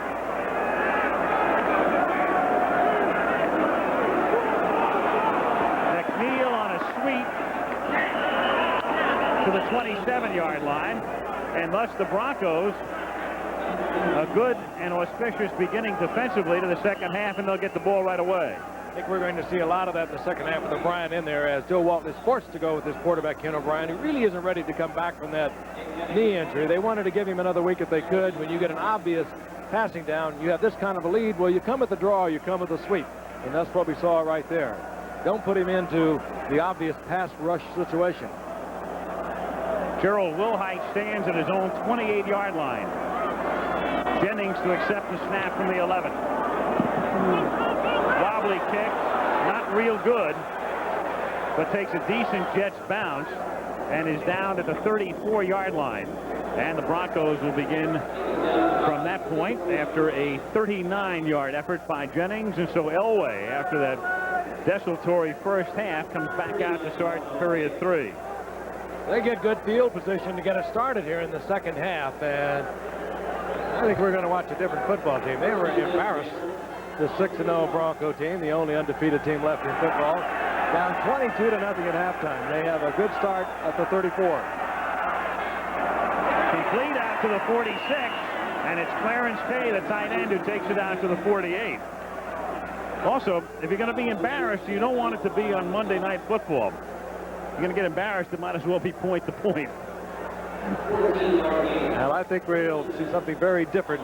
Knowing Danny Reeves, there's no panic involved. He probably came in, said, let's settle down, let's go back to what we came here to do, and that is to play our game. They got out of control, let's get it back again. That's the longest play from scrimmage for the Broncos tonight. 1st and 10 from the 49. Elway pressured by Mel, throws, and it's dropped at the 33. He had Steve Sewell as he dove for it and couldn't hang on. And Elway, grabbed by his shirt and all, was still able to throw it down. He was pursued and nearly captured by Lance Mel. The best of those linebackers, a Pro Bowler on the outside a couple of years last year, and moved to the inside. And again, this time Elway had the time, plenty of time. He just had to wait for it to develop, wait for Sewell to come open, and was able to get it to him on a pass that Sewell should have caught for a first down. 2nd and 10 Denver from the shotgun. Elway pressured again by Gastineau. Pressured by 3 Jets, throws and dropped. A one-hand grab attempted by Wilhite, and he couldn't make the play. And a flag is down with 3 Jets in the area back at the 20-yard line. And that's Lyons, and that's Paul Howard, number 60, with him. Look at those big linemen breathing, though. You know how tough it is to change direction if you weigh about 270. You do it all night long, and by the middle of the third quarter, the fourth quarter, you are wiped out. Against the Jets, Boy, that hurts. It really hurts the Jets. Here comes Gastineau in pursuit. And Gastineau is a marvelous athlete, even though he is playing hurt. And here comes Bennett. But they have been running all over the field, and there comes the late hit against Marty Lyons, and the official right on top of it, and it's going to keep Denver alive. They'll have a first down near the 35-yard line. But look at Gastineau. I mean, he is wiped out. He does have a muscle pull, but he's just tired. He's been chasing Elway all night. Elway's not even breathing. That's what happens. You wear them out slowly but surely, and then you have just freewheeling out there. Denver on first down on a delay, and on a sweep they give it to Wilhite, but that's read perfectly by Lance Mell, number 56. Denver unable to really get anything going. Elway a bad first half. Receivers covered. Jet secondary doing a good job. Pass rush has been good. Mill's been good. And the Bronco running game, which has been so instrumental in their success this season, has been non-existent with Winder and Wilhite. Of course, the Jets came in tonight legitimately as the fourth best team in the league against the rush, and they have done nothing to hurt that. 2nd and 10.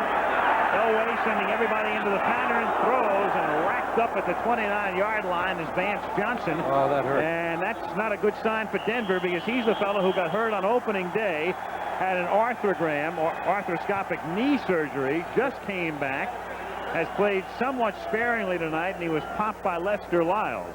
He looked right back into the ball, had to look away from Lester Lyles, who is 6'3" and 218 pounds, and he caught a shot right in the ribs. Elway looking downfield, actually checked off underneath. Those are behind Vance Johnson, the worst place you could throw it to a receiver coming across the middle. And he took a terrific shot from Lyles. And Lyles, the second-year safety man out of Virginia, is about the size of a linebacker. That's right. He also plays linebacker occasionally. 6'3", 218 pounds. Vance Johnson just good athletic skill to even hold on to the football, and they continue to look at him. He took a tremendous shot. So Denver crossing the 50-yard line for the first time, but now worried about Vance Johnson. Hopefully it's just the wind knocked out of Vance Johnson. Second-year man out of Arizona, was a great running back out of the University of Arizona. He had tremendous speed, great athletic skill. And last year, Danny Reeves needed speed on the outside of wide receiver, so we moved Vance Johnson out there. But a former Pac-10, all Pac-10 tailback, and he says, oh, I'm all right. And I think really he just had the wind knocked out of him. If you ever had that happen to you, you know you think you're dying right there on the spot. I'm sure he'll be back. It'll be 3rd down and 5. Broncos in Jets territory for the first time tonight. Broncos, by the way, making their first of 2 appearances in this stadium this season, because they'll also play the Giants here in a few weeks. So it's kind of a home away from home for the Broncos, but it hasn't been home sweet home. Broncos 0 for 5 in 3rd down conversions. That is amazing. This is an undefeated football team.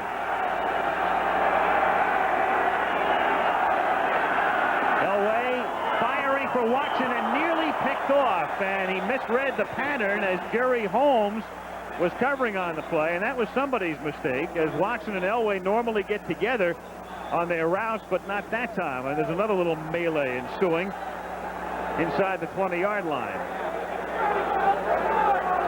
We've had a couple of these tonight. Denver, I think their action's more out of frustration. The Jets are all stoked up.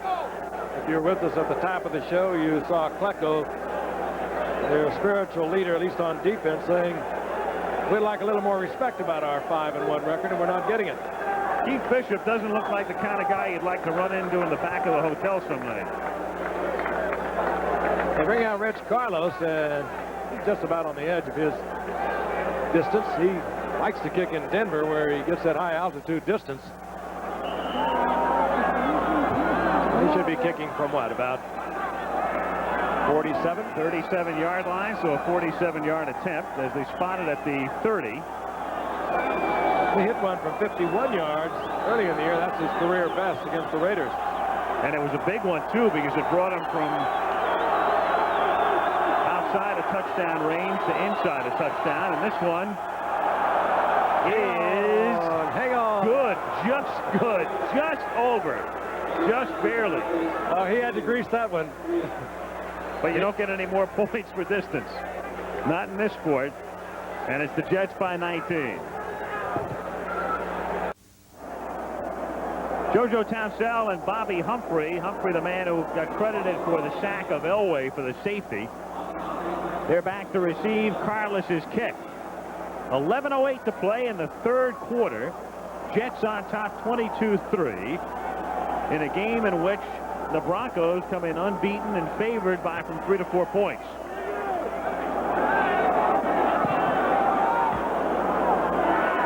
Townsell at the 10.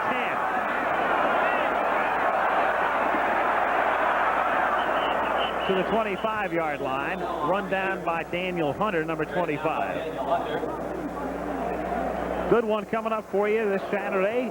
College Football Today coverage starts at 3 Eastern time.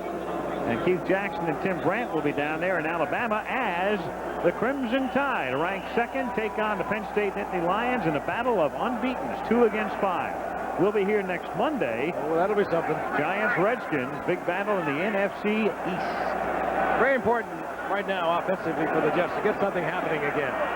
They want to continue to control this game, and a flag goes down, and that could be a holding call. It was O'Brien using a lot of time, as he wants to do.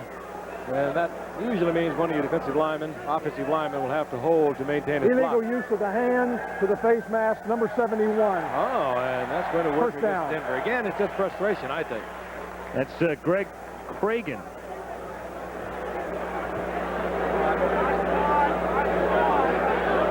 Cragen is in there because of the injury in preseason to Reuben Carter. Let's take a look at it again. Cragen is number 71. There he is, slipping over the left as Denver comes with one of those stunts that they like to do. And there is the hand right into the face of Gordon King. And the official right on top of it. King in there because of the injury to Reggie McElroy. Rocky Cleaver goes in motion, and Johnny Hector has the football. And he picks up about 4. Denver playing so well in all aspects of the game through 6 games this year. Has been penalized 9 times now tonight for 67 yards. Already 9 penalties called against the Broncos. And they change up again. That was a 3 tight end offense. They picked up 4 yards out of it. Now they have still 2 tight ends in. Rocky Cleaver and Mickey Schuler. And the one wide receiver is Al Toon. And that's Toon at the bottom of your picture as they operate out of the eye, and they give it to the up back Page, and Tony pulls ahead for a first down out to the 41-yard line. Ricky Hundley making the tackle. Ted Banker led the way that time with a nice block to Spring Page. On a good call. So far, this game has been offensively choreographed absolutely perfect. The plays that are being called by Joe Walton in concert really with Rich Kotite, his offensive coordinator upstairs, but absolutely brilliant in scope, I think. Every time Denver's looking for something, they get something else. First down from the 41-yard line. There's a busted play, but McNeil tries to make something out of nothing and barely does. Gains about 2 as Mike Harden, number 31. Meanwhile, Pat Ryan is back out there again, suffering the bruised ribs, the x-rays turning up negative, and he can play if needed. A role reversal here because it looked like it would be Ryan maybe all the way he was going and O'Brien being rested, and now it's vice versa. Got a quick look at the defensive unit with Bud Carson in there, and they have played superb football tonight also. Second down and 9. Freeman McNeil nearly tripped over his own man and gets to the 45-yard line. He nearly tripped over Banker, and the veteran Louis Wright makes the stop. Now in the third down and long, in comes Wesley Walker, in comes Sohn, so we go to a 3 wide receiver offense for the Jets. And the 1 tight end. This will be a very high percentage call, but they do not want to get Ken O'Brien in a dangerous position to get sacked or hit because they are still worrying about that sore knee. Broncos go to their nickel defense. The fifth back, Robbins, and they get the sack back at the 32-yard line. Freddie Gilbert, and that's 4 sacks tonight for Denver. And we mentioned that they had 5 in each of their last 4 games, and no team in NFL history has ever had 5 or more in 5 straight games. So they're close now as Gilbert gets it. Meanwhile, they work on the legs of Johnny Hector. Yeah, that is not what Joe Walton wanted. The protection breaking down for a quarterback that he's very worried about even having in there with a very sore knee. O'Brien said before the game, yeah, I can play all right, but he wasn't too confident in that. The physician said he can play all right. I don't think any of them were too confident, however. Jennings to kick. Wobbly average distance kick, 30-yard line, Wilhite. Banged down at the 37. Marion Barber makes the tackle, 38-yard punt and a 6-yard run back, and we've got 7:37 to go in the third. Jets 22, Bronx 3. Big series here for Denver because they were down by 22 at the half, got the field goal from Carlos, and now we'll see if Elway can get them going from their own 37-yard line. They didn't really get that 3 on the drive, however. They needed a penalty to get in field goal position. They've done nothing scintillating in the first half of the third quarter. They really need something out of this drive. And there's a penalty marker down, and the pass goes out to Sammy Winder, who makes a nice move and gains 8 to the 45, but a flag went down. He was popped by Charles Jackson. Fred Wyant is the referee. Head linesman says offside, New York. So what it amounts to is, do you want to have a 1st and 5, or do you want it 2nd down and 2? And Dan says penalty, 1st and 5. That's exactly what he said. Offside, number 73, 1st down. Klecko. That looks like the way Klecko plays. He's got a little blood splattered around. He has had a great season. All of his seasons, except for that very severe injury of 4 or 5 years ago and the broken bone in the leg, have been great. He is just a fantastic player, and he keeps that entire defense stoked up. 1st and 5 from the 42-yard line. Wilhite goes in motion. Sammy Winder takes the ball and takes it out to the 50-yard line. So Denver unable to establish anything in terms of a rushing game tonight, and they give it to Winder to keep the defense honest, and he takes it out to the 50, and it's a 1st down. I think it's what Danny Reeves wanted to do, though, Al. He probably talked to everyone inside, said, let's go back and do what we want to do. And he, even though it's cliche, he is someone who believes in getting the running game going before the passing game. Deep drop, screen, nice screen, but then Wilhite regains his balance inside the 30 and out of bounds at the 23. Good recovery by Wilhite because he had the blocking out in front and almost went down. And then finally it was Hamilton and Carter to run him out, but a nice move, good acrobatics by Wilhite. The turn would have been a short gain into a long one of 27. And again, when you try to get to the passer, as they like to get to Elway, the middle screen is a good call. All the linemen concentrating on Elway. The linebackers back in the pass protection zones, and here he comes for the 1st down.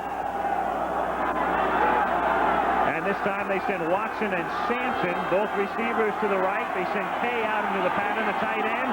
Elway throws underneath, complete to Sampson at the 15, and out he goes at the 8. It's amazing the way this is turning out. It's Denver against New England all over again, and it's the Jets against New England all over again. As we look at Sampson, you also saw a quick look at Elway's eyes. He is beginning to sense, I think, that he has something back on the track again as Sampson takes it down, moves inside the 10-yard line, taken out of bounds by Lester Lyles. But Elway is a method player. He gets into a football game like no other quarterback I think I've ever seen. He'll get something happening. 1st and goal, Denver from the 8-yard line. Elway over the middle and picked off at the goal line by Kyle Clifton, and out he comes to the 8. Clarence Kay was the intended receiver, and Elway can't believe it. Tried to fire it in and tried to squeeze it in.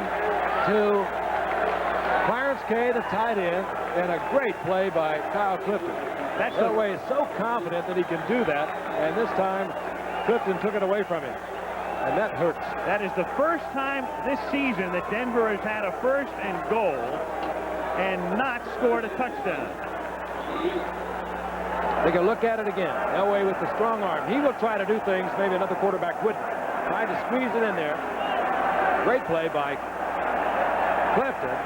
Diving in front of Kay, and the Jets get it back. First down, New York from the 8, and they keep it on the ground.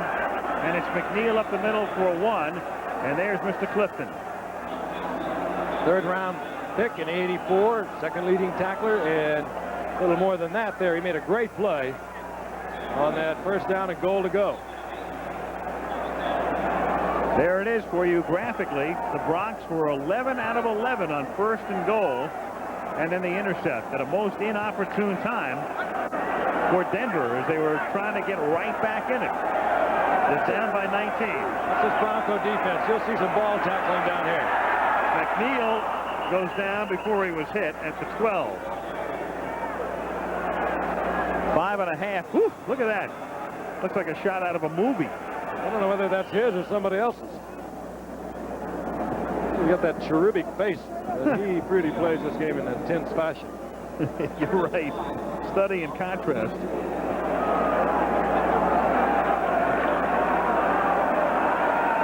Third and 6.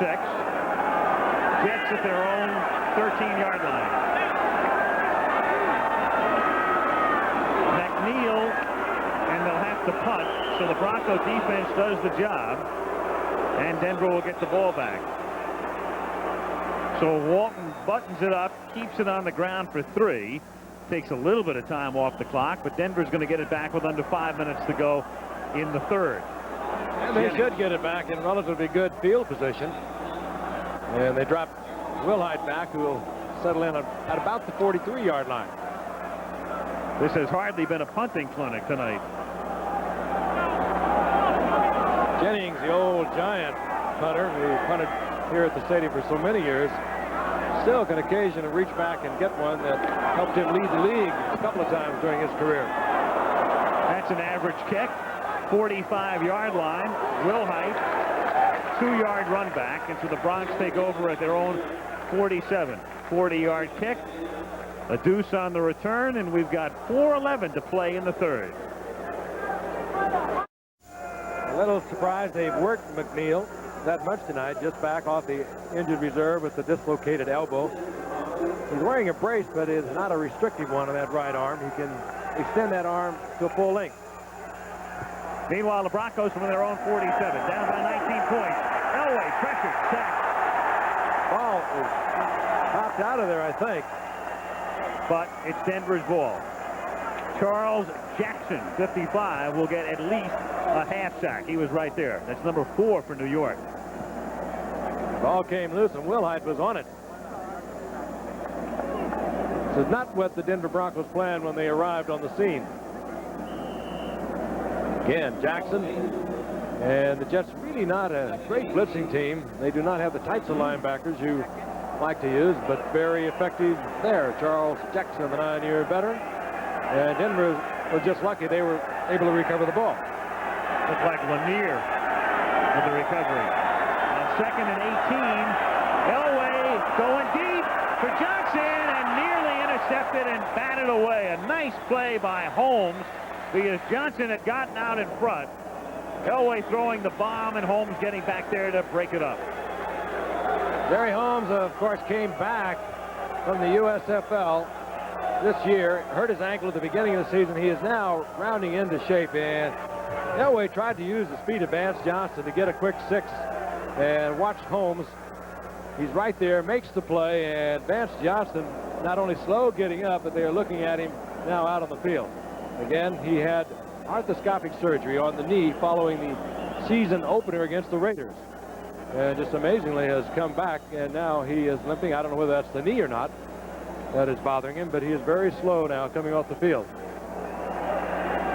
So Johnson shaken up again. Out he comes. Meanwhile, the Jets secondary, which had been the weakest link on this 5-1 team has turned in a most admirable job tonight. And they've been getting a good pass rush as well. That's been it, Al. They've been getting a lot of pressure up front. Mark Gastineau, he hasn't been all over Elway, but every time Elway wants to step up and throw the ball, this man, and he is a wild one, has been there. And he gets winded very quickly because with that pulled muscle, he's not been able to work out like he ordinarily would. 3rd down and 18, and they send all 3 wide receivers to the left, spin them all into the pattern. Elway stepping up and shaking loose and has to step out of bounds. Good job by the secondary again. Just no place to put it. He bought enough time to throw the ball, but tenacious coverage by the Jet secondary. Let's watch Gastineau again. He's had about 40 or 50 of these sprints tonight, working against Dave Studdard. Great athlete. Mark Gastineau can run about probably a 4.5 or 4.6 40, and he has been using it tonight. He is not in great shape because of the muscle pull that he had earlier in the year, the groin muscle pull, and now the abdominal one. And he is really tired after every series. Sohn is back to receive. Norman, who's been in the upper 30s all night, is in that same neighborhood again, taking it to the 25-yard line.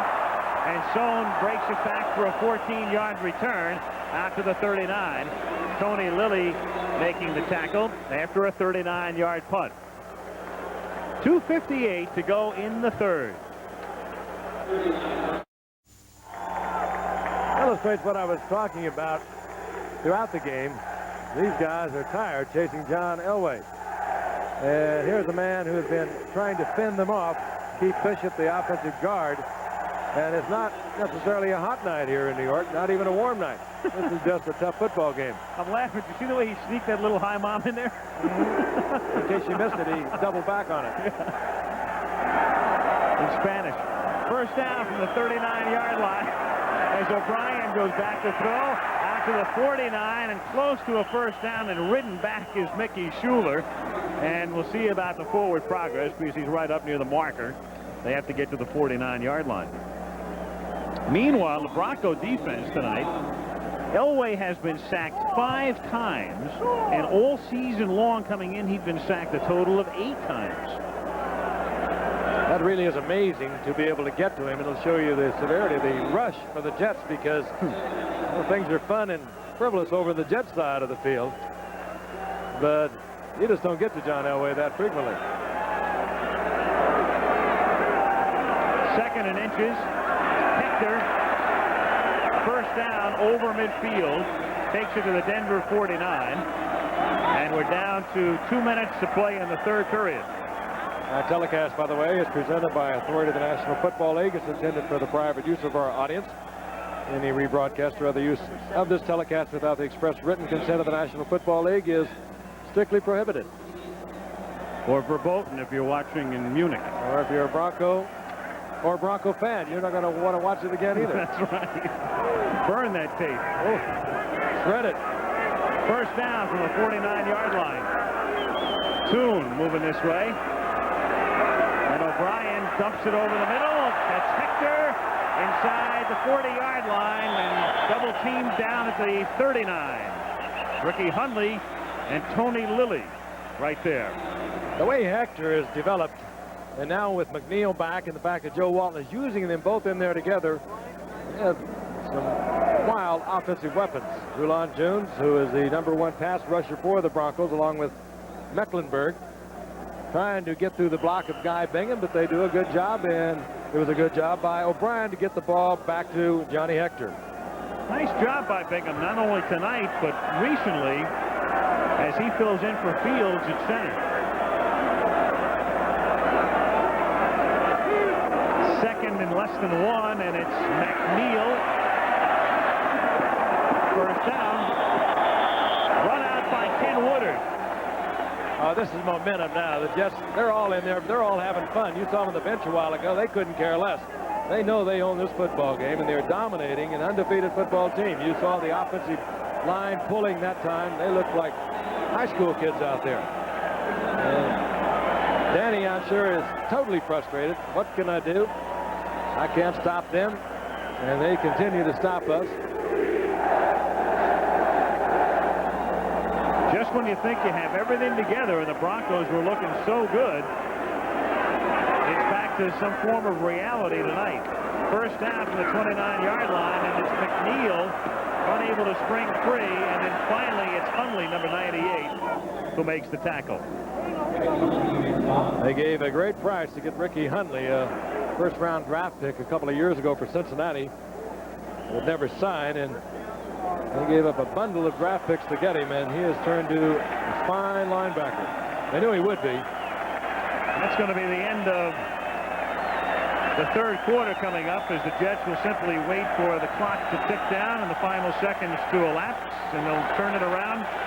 And the Jets, oddly enough, playing very well tonight, but again, they don't score in the third quarter, and that's all 7 games this year in which the Jets have drawn a blank in period 3. But that's the only blank they've drawn tonight. Back after this from your local station. 22-3, the Jets on top. Al Michaels, Frank Gifford, Giant Stadium, East Rutherford, NJ, as we start the fourth quarter. And we start with the Jets at the 36 of Denver. Second down and 17 with Toon in motion and O'Brien, the quarterback.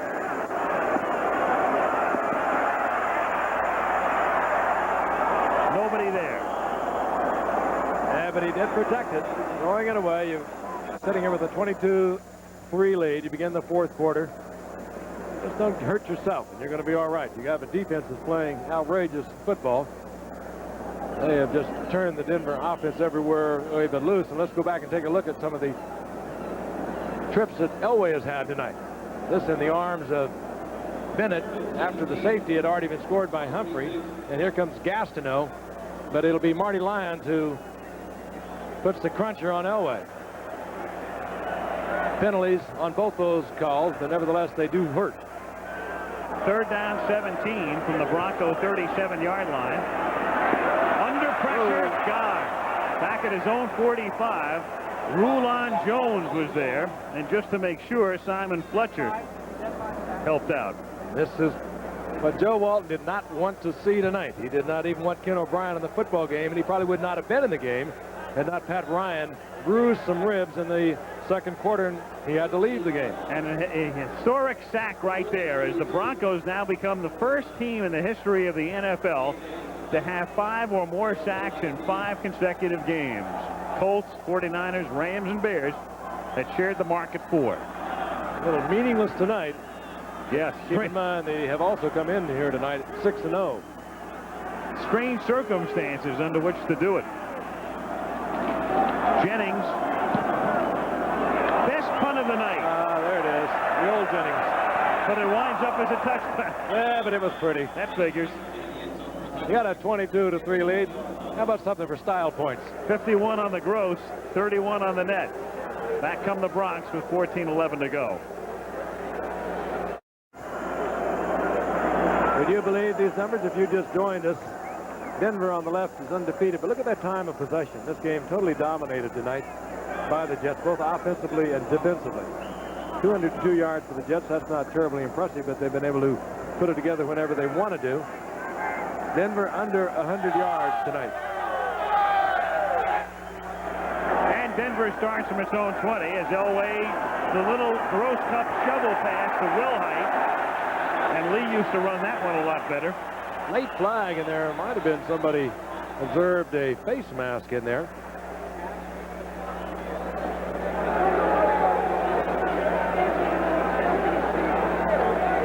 Face mask. 5 yards, first down. And it's Marty Lyons, I believe, even though Wyatt never gave the number. That was the only thing he could get a hold of. Lyons has played quite a football game for the Jets tonight. They've been in a lot of 4-down linemen. There's Lyons spinning off the block of Keith Bishop. That was all he could get a hold of. He actually had his hand along the side of Wilhite's head, and it slipped into the face mask. First down, Denver. And from the spot of the infraction, thus it's first down and 8. Elway, high pass and incomplete, intended for Wilhite. And John, who has been so confident and so happy and so satisfied and pleased, can't believe what's going on. It's been that kind of night. The one drive he did get going, he tried to squeeze one into his tight end, Clarence Kay, and that was picked off by Kyle Clifton. So far on the night, 8 of 22. One interception and 87 yards. Shotgun on 2nd and 8.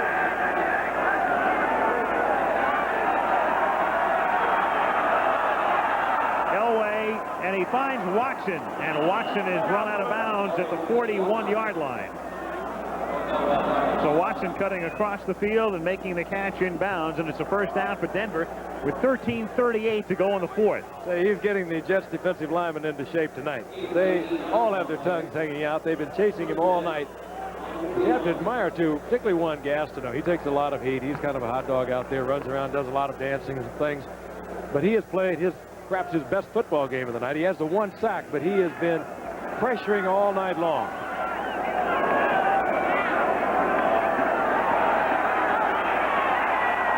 Flag goes back the other way. Watson wide open, and look at that.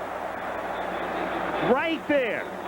Hamilton covering on the play, but right there. And we'll see about the penalty.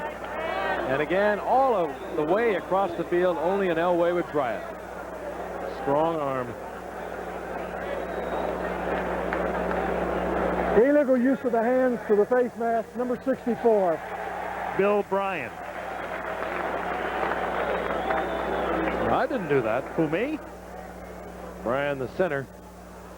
Tough to block for John Elway. This offensive line, they do a great job for him, because with him moving around back there, you have a hard time keeping your angle for the block. Here's Steve Watson. He's waiting way across the field. Think about that one all night. Of all guys, Watson, too. I think perhaps most stunned, even more than the players, are the Denver fans watching back in the Denver area. They are great football fans. They have been selling out Mile High Stadium for decades now. They are really into the fortunes of this football team. I'm not sure they can't believe what's happening tonight. Slightly jumping the gun was Klecko. He's been to war, hasn't he? Encroachment, number 73. First down. That's a mild term to use on that play, isn't it? We got to take a look at the man he's playing opposite from, because I don't know whether that's Klecko's blood or not. He's been hammering on Bill Bryant all night.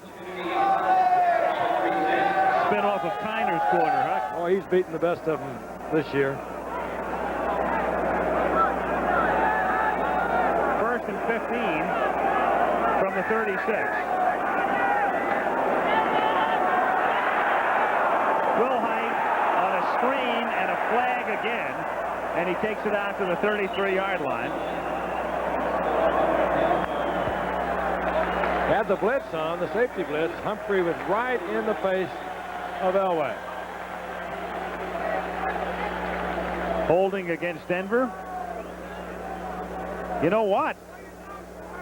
Let's get the call first from Wyatt. Holding, number 54, declined, 2nd down. You think the Seahawks are having a pretty good time at home tonight watching this game? I bet they're videotaping it. You know Chuck Knox is, and I think the Denver Broncos are going to see a lot of double tight end offenses against them the rest of the season. Well, you got the Seahawks beating the Giants. The Seahawks would be a game back in the AFC West, and it's Denver against Seattle this coming Sunday. At Denver. Short week for the Bronx, too. And all the coaches in that Western Division of the AFC will be looking at these films. 2nd and 19. Elway deep for Sampson, and he's got him at the 45 of New York and a first down. That really is about the first time that Elway could stand in there and deliver the football, at least to any kind of a deep receiver. And I think maybe it is just the fact that some of the Jet defensive linemen are just running down, and you see Clint Sampson finding the open spot. Zone defense by the Jets, as they now are beginning to become even a little more conservative. They're not very good at playing the zone.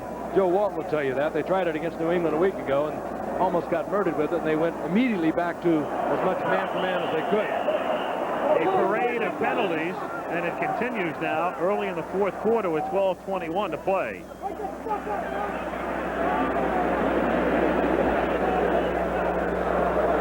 Encroachment, number 73, first down. Klecko. He is really stoked up, isn't he? We're in the fourth quarter, and he's still coming. Got a sweet little face, but he can also get a little hot under there.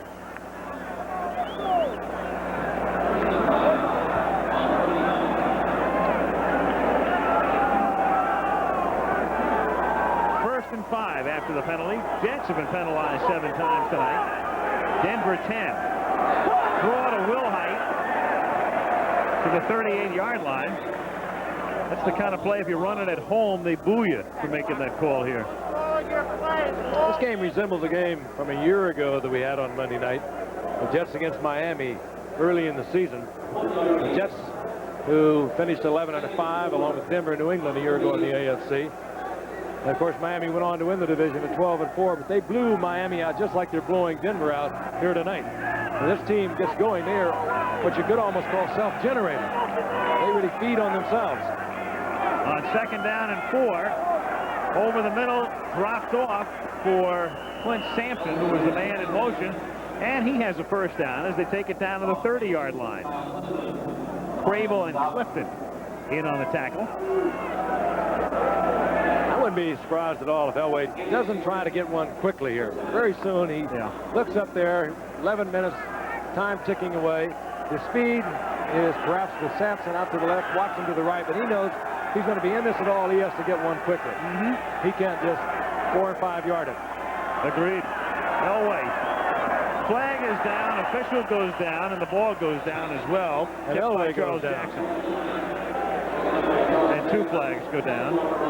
You're right, Denver, an explosive team, showing nothing tonight except getting a lot of penalties. And yet, you're right, they're a touchdown away from all of a sudden making Walton very nervous. Danny Reeves totally frustrated tonight. What a job he's done now in his 5th year after 16 years with the Dallas Cowboy organization. Holding, number 64, first down. Bill Bryan in the middle, getting another call.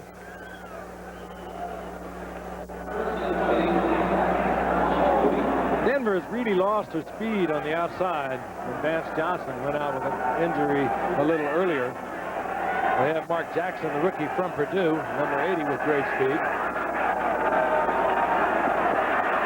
Elway sidearms it, and it's complete.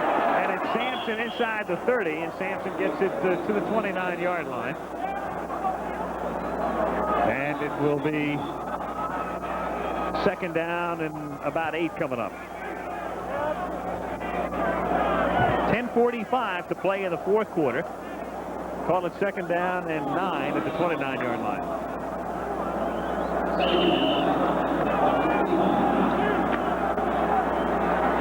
Big first half of the Jets, near perfect.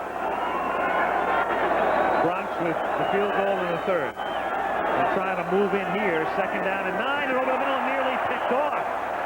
Kay was open for the moment, but Johnny Lynn came racing up from behind and broke up the play.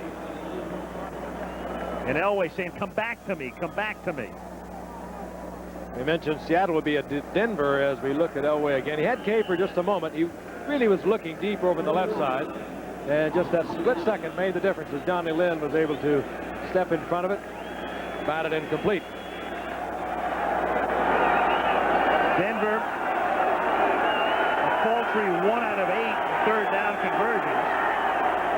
3rd and 9 here. 5 receivers go into the pattern. And Elway has to scramble, and he'll slide his way for a first down at the 16 and also take a little shot. Harry Hamilton. Quite a shot. From Hamilton. It's the risk you run when you send all 5 guys into the pattern and nobody stays home to block. He's going to call timeout. I think he tried to call timeout. He was stunned by that shot. Tried to slide in there. He got the first down.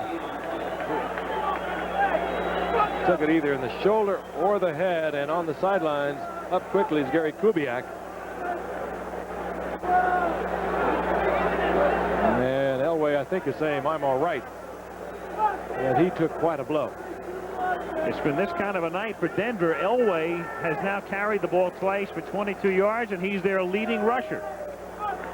Again, under tremendous pressure.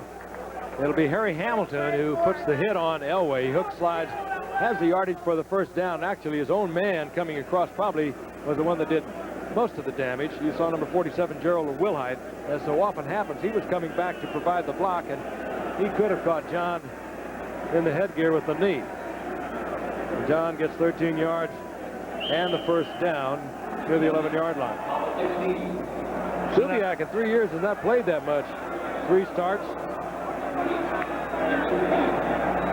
This is not what the Broncos needed at this point in the game. No. They do have a chance to get back in it. He saw some playing time to Kubiak last week at San Diego, completed his only pass for 5 yards. His only other action this year, briefly in Philadelphia. You're saying Elway on the next down. And it's Sampson, and he drops the ball, and it's a live ball, and it's picked up by Crable. And Crable has some help, and Kubiak makes the tackle back at the 40-yard line. Well, the next series. Yeah. How about Kubiak? Not his fault. Fumble, picked up. Jets have it. Everything is going right tonight for the Jets. Kubiak, very first play. He's complete over the middle to Sampson. Ball is jarred loose. Hit provided there by Harry Hamilton, who's provided a couple of big hits on consecutive downs. And here comes Bob Crable. He's giving instructions to Lance Mell. And Kubiak makes the save at the 40-yard line. 42-yard return for that smiling man. That's the kind of game you love to be in. If you're in white. Bob Crable, a former middle linebacker when the Jets were operating from the 4-3 defense. Very serious knee surgery a couple of years ago. Slow to come back a year ago. And he's back now, however.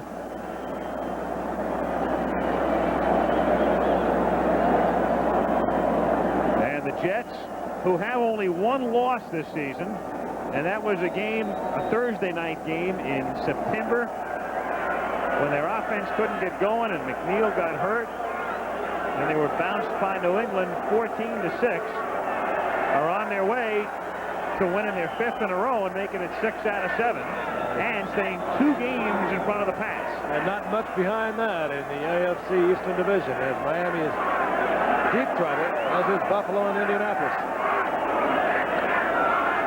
O'Brien off the play fake, but nobody can get loose. And O'Brien sidesteps and then throws behind Wesley Walker, who had gotten free. And it'll be 2nd down and 10. Oh, he wanted Toon so deep for a touchdown, and good defensive play by the veteran Louis Wright. He stayed right with Toon. Toon changed up on O'Brien, came back, but it was good coverage by Louis Wright. Elway, I'm sure we'll see back in there in the next series. There's still time if you had any kind of hope, that the Broncos have been unable to get anything going offensively. What they had going, they needed penalties to keep alive. 2nd down and 10. And the pass is caught at the 31, and the crowd sings its tune. And O'Brien took a shot from Jim Ryan. A couple of smiling Irishmen. Take a look at it again. O'Brien, they did not even want to play him tonight. There is one pop coming in there and hitting him hard. Jim Ryan, the outside linebacker. Ryan went out. Pat Ryan, the starter, in the 2nd quarter, bruised ribs. They do have Richard Todd, reclaimed from New Orleans, or picked up as a free agent after being cut by New Orleans. And of course, he was a many-year starter for the Jets. They could bring him out if they wanted to protect O'Brien a little later on here in the 4th quarter. 3rd down and 1. And with a tight formation, they give it to Hector, and he can't get the first down as Steve Foley comes up to make the tackle. Now, do you send Leahy in on 4th down to try to tie Mosley's record? It would be a 48-yard field goal. Leahy has made 2 tonight, and he's 1 shy of the NFL mark, and there he is, but he's just going to stand on the sidelines and observe this one. He'll go for it. I think Joe Walton is thinking, if I get this first down, I'll keep the clock going. I can run it down to about 4.5, 5 minutes. With another first down, I could totally put this game away. And Hector, the hurdler, is close. I think he's got it. That marker is right about at the 30, and it depends on the spot. And it is a first. Hector, good athlete. Now he's limping off. Johnny Hector limping away. But he gets the first down. Clock ticking away inside 8 minutes, and I'm sure that Joe Walton is breathing a little sigh of relief. Good effort right here. About a 4-yard go for it. He has played such great football since Freeman McNeil was injured. And now Joe Walton has the luxury of having them both in there at the same time. And they can do a lot of things for you. Both good receivers, both good blockers, both good runners. McNeil eating up the clock. Dennis Smith gets the credit on the stop. 7:20 to go.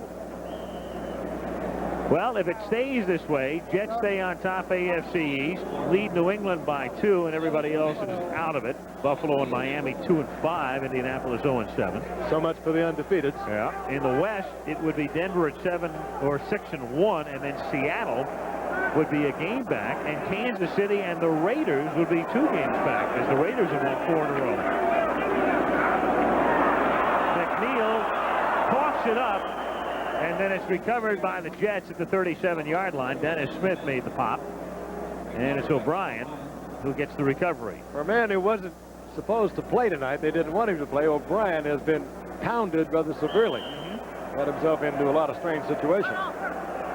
They wanted to keep him out. We elaborated earlier. Next week they've got New Orleans here to the Jets.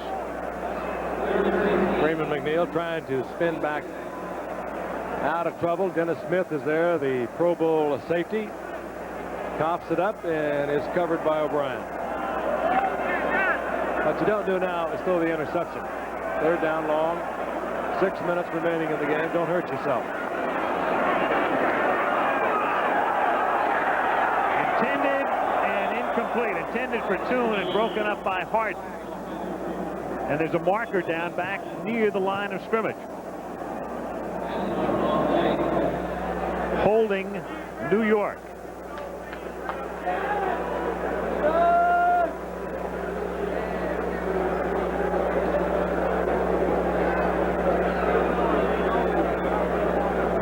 Even the Jets fans, Al, are happy as they were with tonight's results, they're starting to thin out. We have holding, number 82, declined, 4th down. Mickey Schuler. And so the Jets will have to kick. They'll have to punt, and we have 6 minutes to go in the 4th period.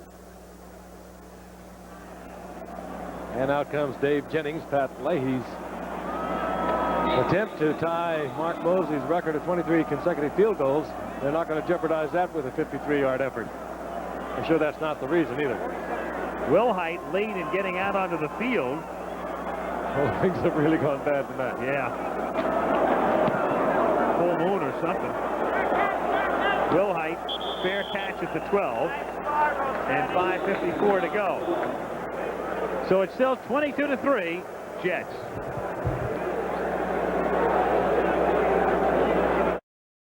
John Elway was shaken up, if you were with us a short while ago. His own man, Gerald Wilhite, I'm sure caught him with the knee as he was scrambling for a first down a few minutes ago. He put his headgear on, was ready to come back into the ball game on the next series, but there was an interception of a pass by his substitute, Gary Kubiak. And now they have had second thoughts about Elway going back in, and in fact, they have reported that he might have a possible concussion. Well, we have seen, I'm sure, the last of Elway tonight, unless something happens to Kubiak, because they only have 2 quarterbacks. From the 12, Kubiak throws it over the middle for Wilhite on the screen. And Gerald moves forward out to the 22-yard line. So Elway's streak of having thrown at least 1 touchdown pass in 13 straight games goes down the board. I think everything went down tonight for Denver. Down the drain and off the board. And nearly picked off by Mel. Intended for Sewell. Lance Mel is always around the football. Man has countless interceptions. He always seems to be there. calls the defensive plays and has become a Pro Bowler ever since he moved inside from the outside line backing position. 2nd down and 10 from the 23-yard line.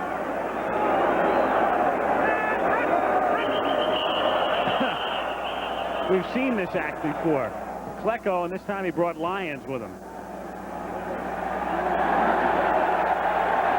Encroachment, number 73, 2nd down. That's major encroachment. Klecko leading the league in encroachment. He was before the game. In fact, remember the opener at Buffalo this year? Several times came across the line and a couple of times against New England. You look over the shoulder of Elway. You know what happens, though? A lot of people who are going to play against him, a lot of centers that are going to meet him in the weeks to come are also watching this. It'll get their attention. 2nd and 10, and Kubiak trying to do his Elway routine. Hit it to 32. Lance Bell gets credit for the tackle. Frank, the way this game is going, I mean, it just begs one question. What are you going to do with the rest of your honeymoon? You said it was a full moon. Bark at it, I guess. Isn't that what you do? I mean, you take Kathy Lee to the game tonight after the wedding on Saturday, and I know we're back here next She was Monday in charge as well. of research, Al. Uh-huh. We both worked for ABC. We both got a pitch in. She carried the board. Make up the old spotting board for you?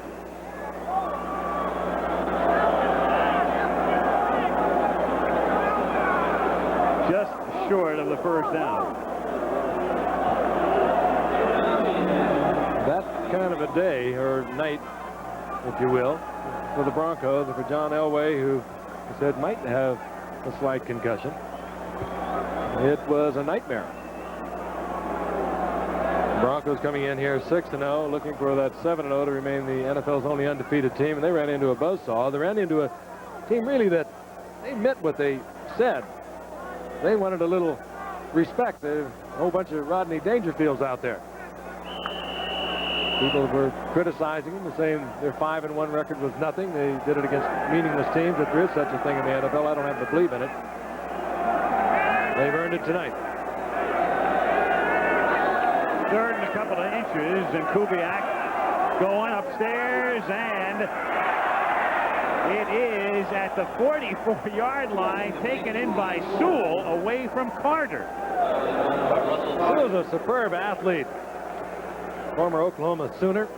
They can use him as a wide receiver. They can use him as a running back, and here he makes a good move to the outside on Carter. Is right there. Kubiak had the ball in there. Carter was going up for the interception. He actually had good position, and it was just good athletics on the part of Sewell to come down with the ball and get the 1st down. #1 draft pick a year ago. A good Danny Reeves type of draft pick, because he could do a lot of things just as Danny Reeves could do a lot of things when he played for the Dallas Cowboys. From the 44-yard line, complete to Watson to the 30. Talking about Reeves when he played with the Cowboys, he used to love that halfback pass. Made it famous, and people forget, were it not for Kramer's block and Starr going in the Ice Bowl game in Green Bay, it was Reeves who threw a touchdown pass that would have won the game. That's so true. I called that game for CBS. I remember taking a bite out of my coffee. 9 below when they kicked that thing off. 1st down, Denver, and Klecko was in the picture. Memorable game for the Cowboy up there also. Don Meredith. The Dandy one. Dandy one's spinning his satellite dish right now trying to find a baseball game. No, it's over. The season's over, Don. He's dying with the Mets. Can you believe that? The guy lives in Santa Fe, New Mexico, and loves the Mets. Encroachment, defense. And he does live and die with them, and has all season. And Klecko is upset about this one. He doesn't feel that this was the right call. I wonder what he wants. Got a 22-3 lead. He's been called for encroachment twice, I think, here in the 4th quarter. Gastineau has played some inspired football tonight. He's not in great shape because he's not been able to work out like he'd like to with the muscle pulls. But he does have the weight down. First and 5 from the 25. Kubiak. In and out, tip, volleyball, spike, incomplete. Flag as well. Kubiak caught a shot of the back from Gastineau.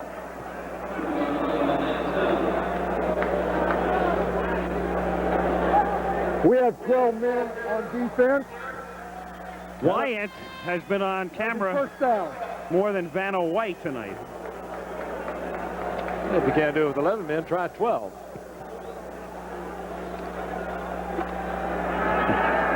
Kubiak is very slow getting back to the huddle. And as I mentioned earlier, Denver has 2 quarterbacks. One of them is on the bench, John Elway, with a suspected slight concussion. And Kubiak was holding his back when he went into the huddle. It'll be first and 5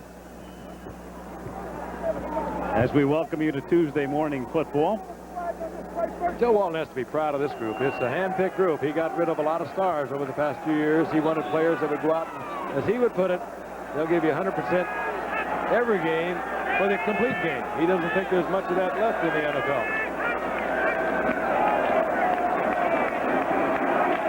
Kubiak, and it's tipped and caught for a touchdown. In and out of the hands of Clarence Kay and into Sammy Winder. And they finally figure out a way to get into the end zone with some assistance. We'll put that into the offense. Yeah. Tip drill.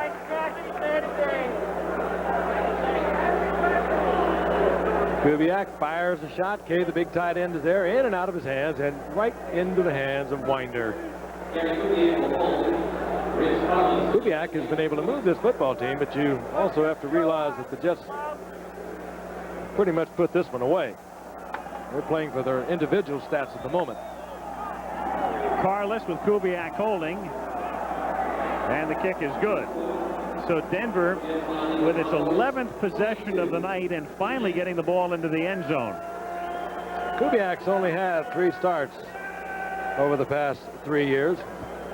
Always been the relief man. This one he gets in and out of the hands of the tight end, right into the hands of Winder, and Denver gets their first touchdown. So Denver scoring, Winder getting the touchdown off the tip, and the onside kick is quite in evidence here as they line up everybody on the left-hand side. Not very subtle about it, are they? No. It's like an army over there. And Chris Norman, who is the punter and not Carless, will attempt it. Caught there by the tight end Schuler, so they put a couple of good hands in the neighborhood, and a flag goes down, and Schuler is run out of bounds at the 45-yard line. What you do, you put all your receiver types up there when you have the onside kick situation, and Mickey Schuler was able to handle it quite easily. Illegal block in the back, number 29. Brad has First down. He has had some airtime tonight. God hasn't he? almighty. Unbelievable. Johnny Lynn is the guy.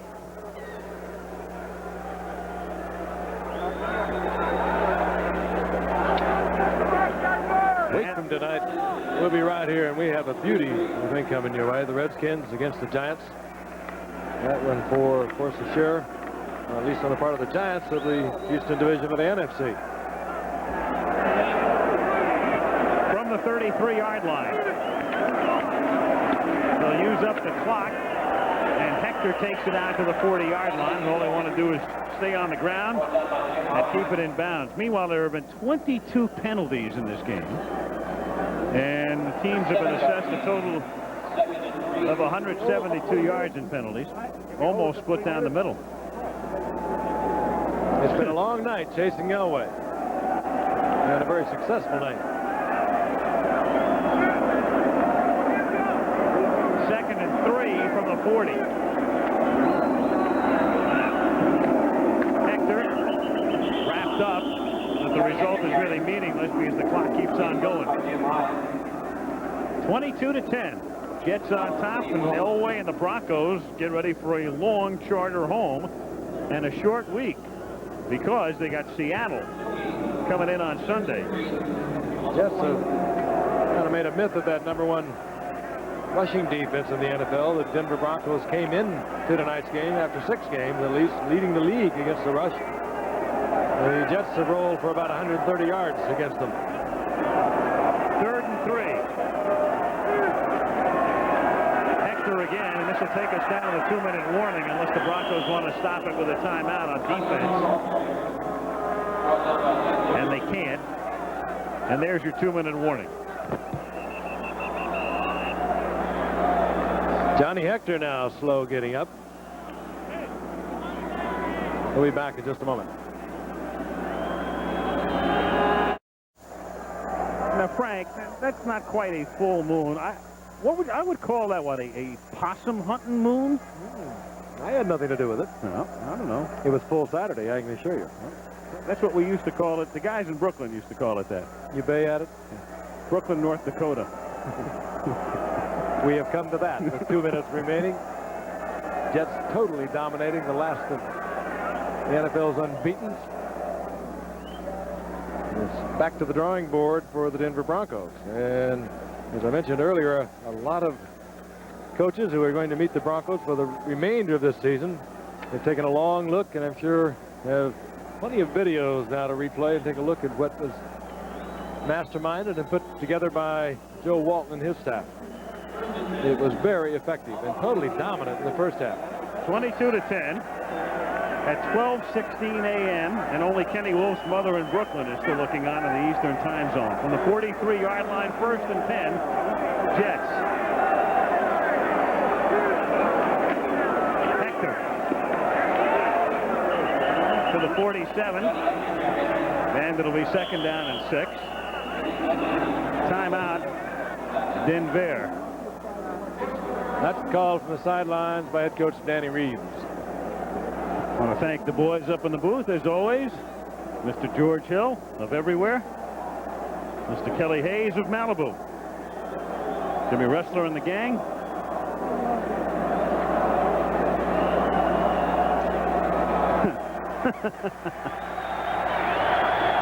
Richard Todd. Reference, of course, to a man who started for so many years, and there he is right in the middle looking on, cut by New Orleans earlier in the year and brought back when Ken O'Brien was injured against Buffalo. Just as a little bit of insurance. Still very popular here in the investment banking business during the off season. Makes his home in the area.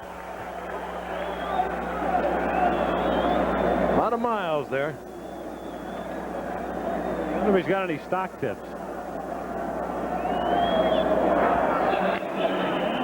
There'll be no insider information. 2nd and 6, New York, 47-yard line. Cleaver in motion. Pitch it to Hector. He takes it to the 50-yard line, and the Broncos take another timeout. This one is rivaling the first 2 games of the World Series for excitement. I'll ask you that. Can the Mets come back out? Can they? Of course they can. Well, I didn't mean to put it that way. Do you think they will come back? I don't. I'd be surprised. As you look at what we have for you, Penn State against Alabama Saturday, and it begins at 3 Eastern time. I think, well, the Red Sox are proving it's been pitching that's gotten them there, and Bruce Hurst, and there's our game next week. Redskins against the Giants. But Hurst pitching well in the playoffs and really showing what he had on Saturday. And then to beat Gooden yesterday and to come back to Fenway Park. And it doesn't take a genius to figure out the Red Sox have the edge at this point. But, you know, you're right. The Mets have just been in a collective postseason slump. They were able to weather it against Houston. And you got to figure they're going to break out of it. You want to see some depression set in the metropolitan area. If they don't come back, at least make it respectable. Well, this has been a pretty good elixir, though, for New York fans tonight, at least for the Jets fans. Well, both the football teams played well. And, of course, the Mets, with their incredible year. Have any more, Phil? 3rd down and 3. And it's Hector. And they stop him at the 50-yard line. And Denver takes its last timeout. And thus they will get the ball back. And when they do get it back, they do not have a timeout remaining. Later tonight, yes, that's early this morning on Nightline, thousands of Africans are suffering from AIDS and the number is growing. Dr. Tim Johnson on the important implications their crisis has for all of us. It's later tonight on Nightline, which follows your late local news. John Elway on the sidelines. Certainly sure that is not the kind of night he anticipated coming in. He's the third leading quarterback in the AFC behind O'Brien and Eason. And he was buffeted around all night long. When he did get the time to throw the football, he did not have the receivers that were there, and he took quite a pounding tonight.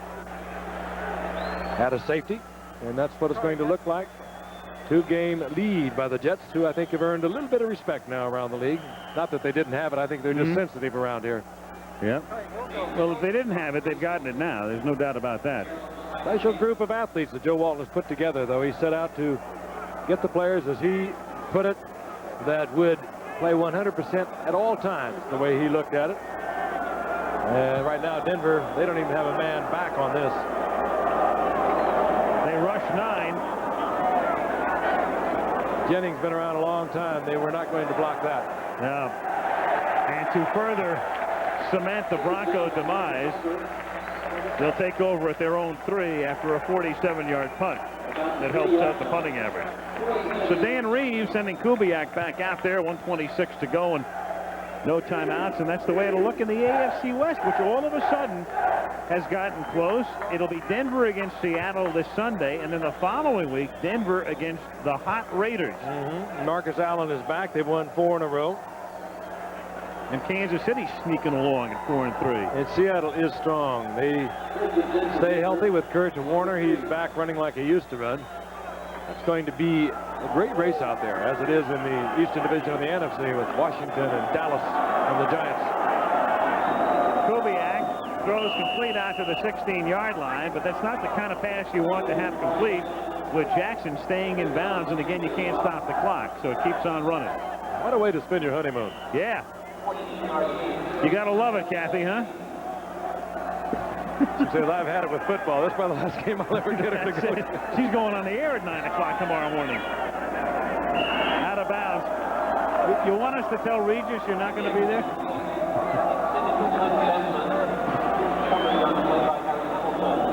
Kubiak.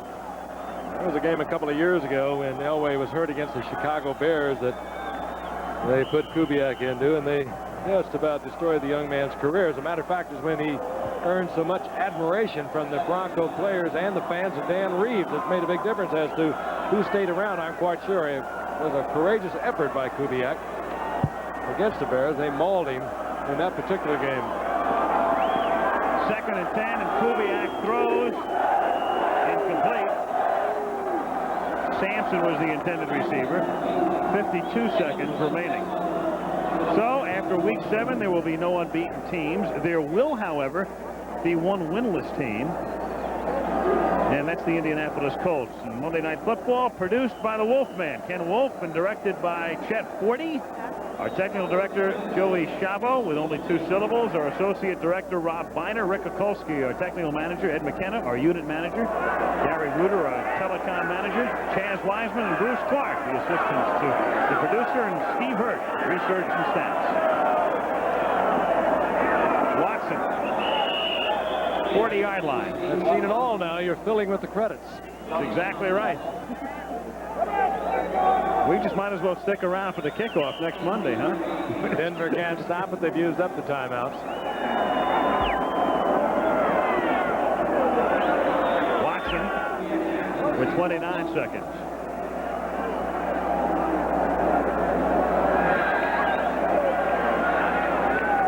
Not bad. Wesley Walker on receiving end.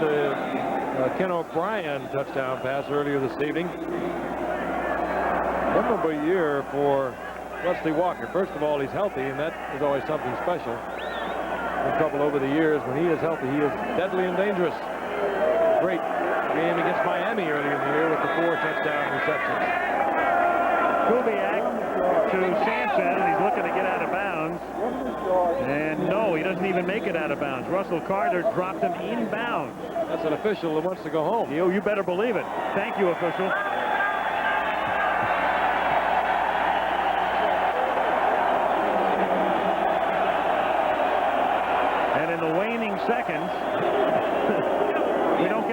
We do not get a break from the clock operator. It's like a water torture. It's your basic, what, 3-hour and 20-minute ball game? Tough one coming up Sunday. Seattle is going to come to Denver. Seattle 5-2, and there'll be one back now. Flecko played a super game tonight. O'Brien had to come in when Pat Ryan was injured. O'Brien got in and he got out, and I know that's a great relief to head coach Joe Walton. Final play of the game.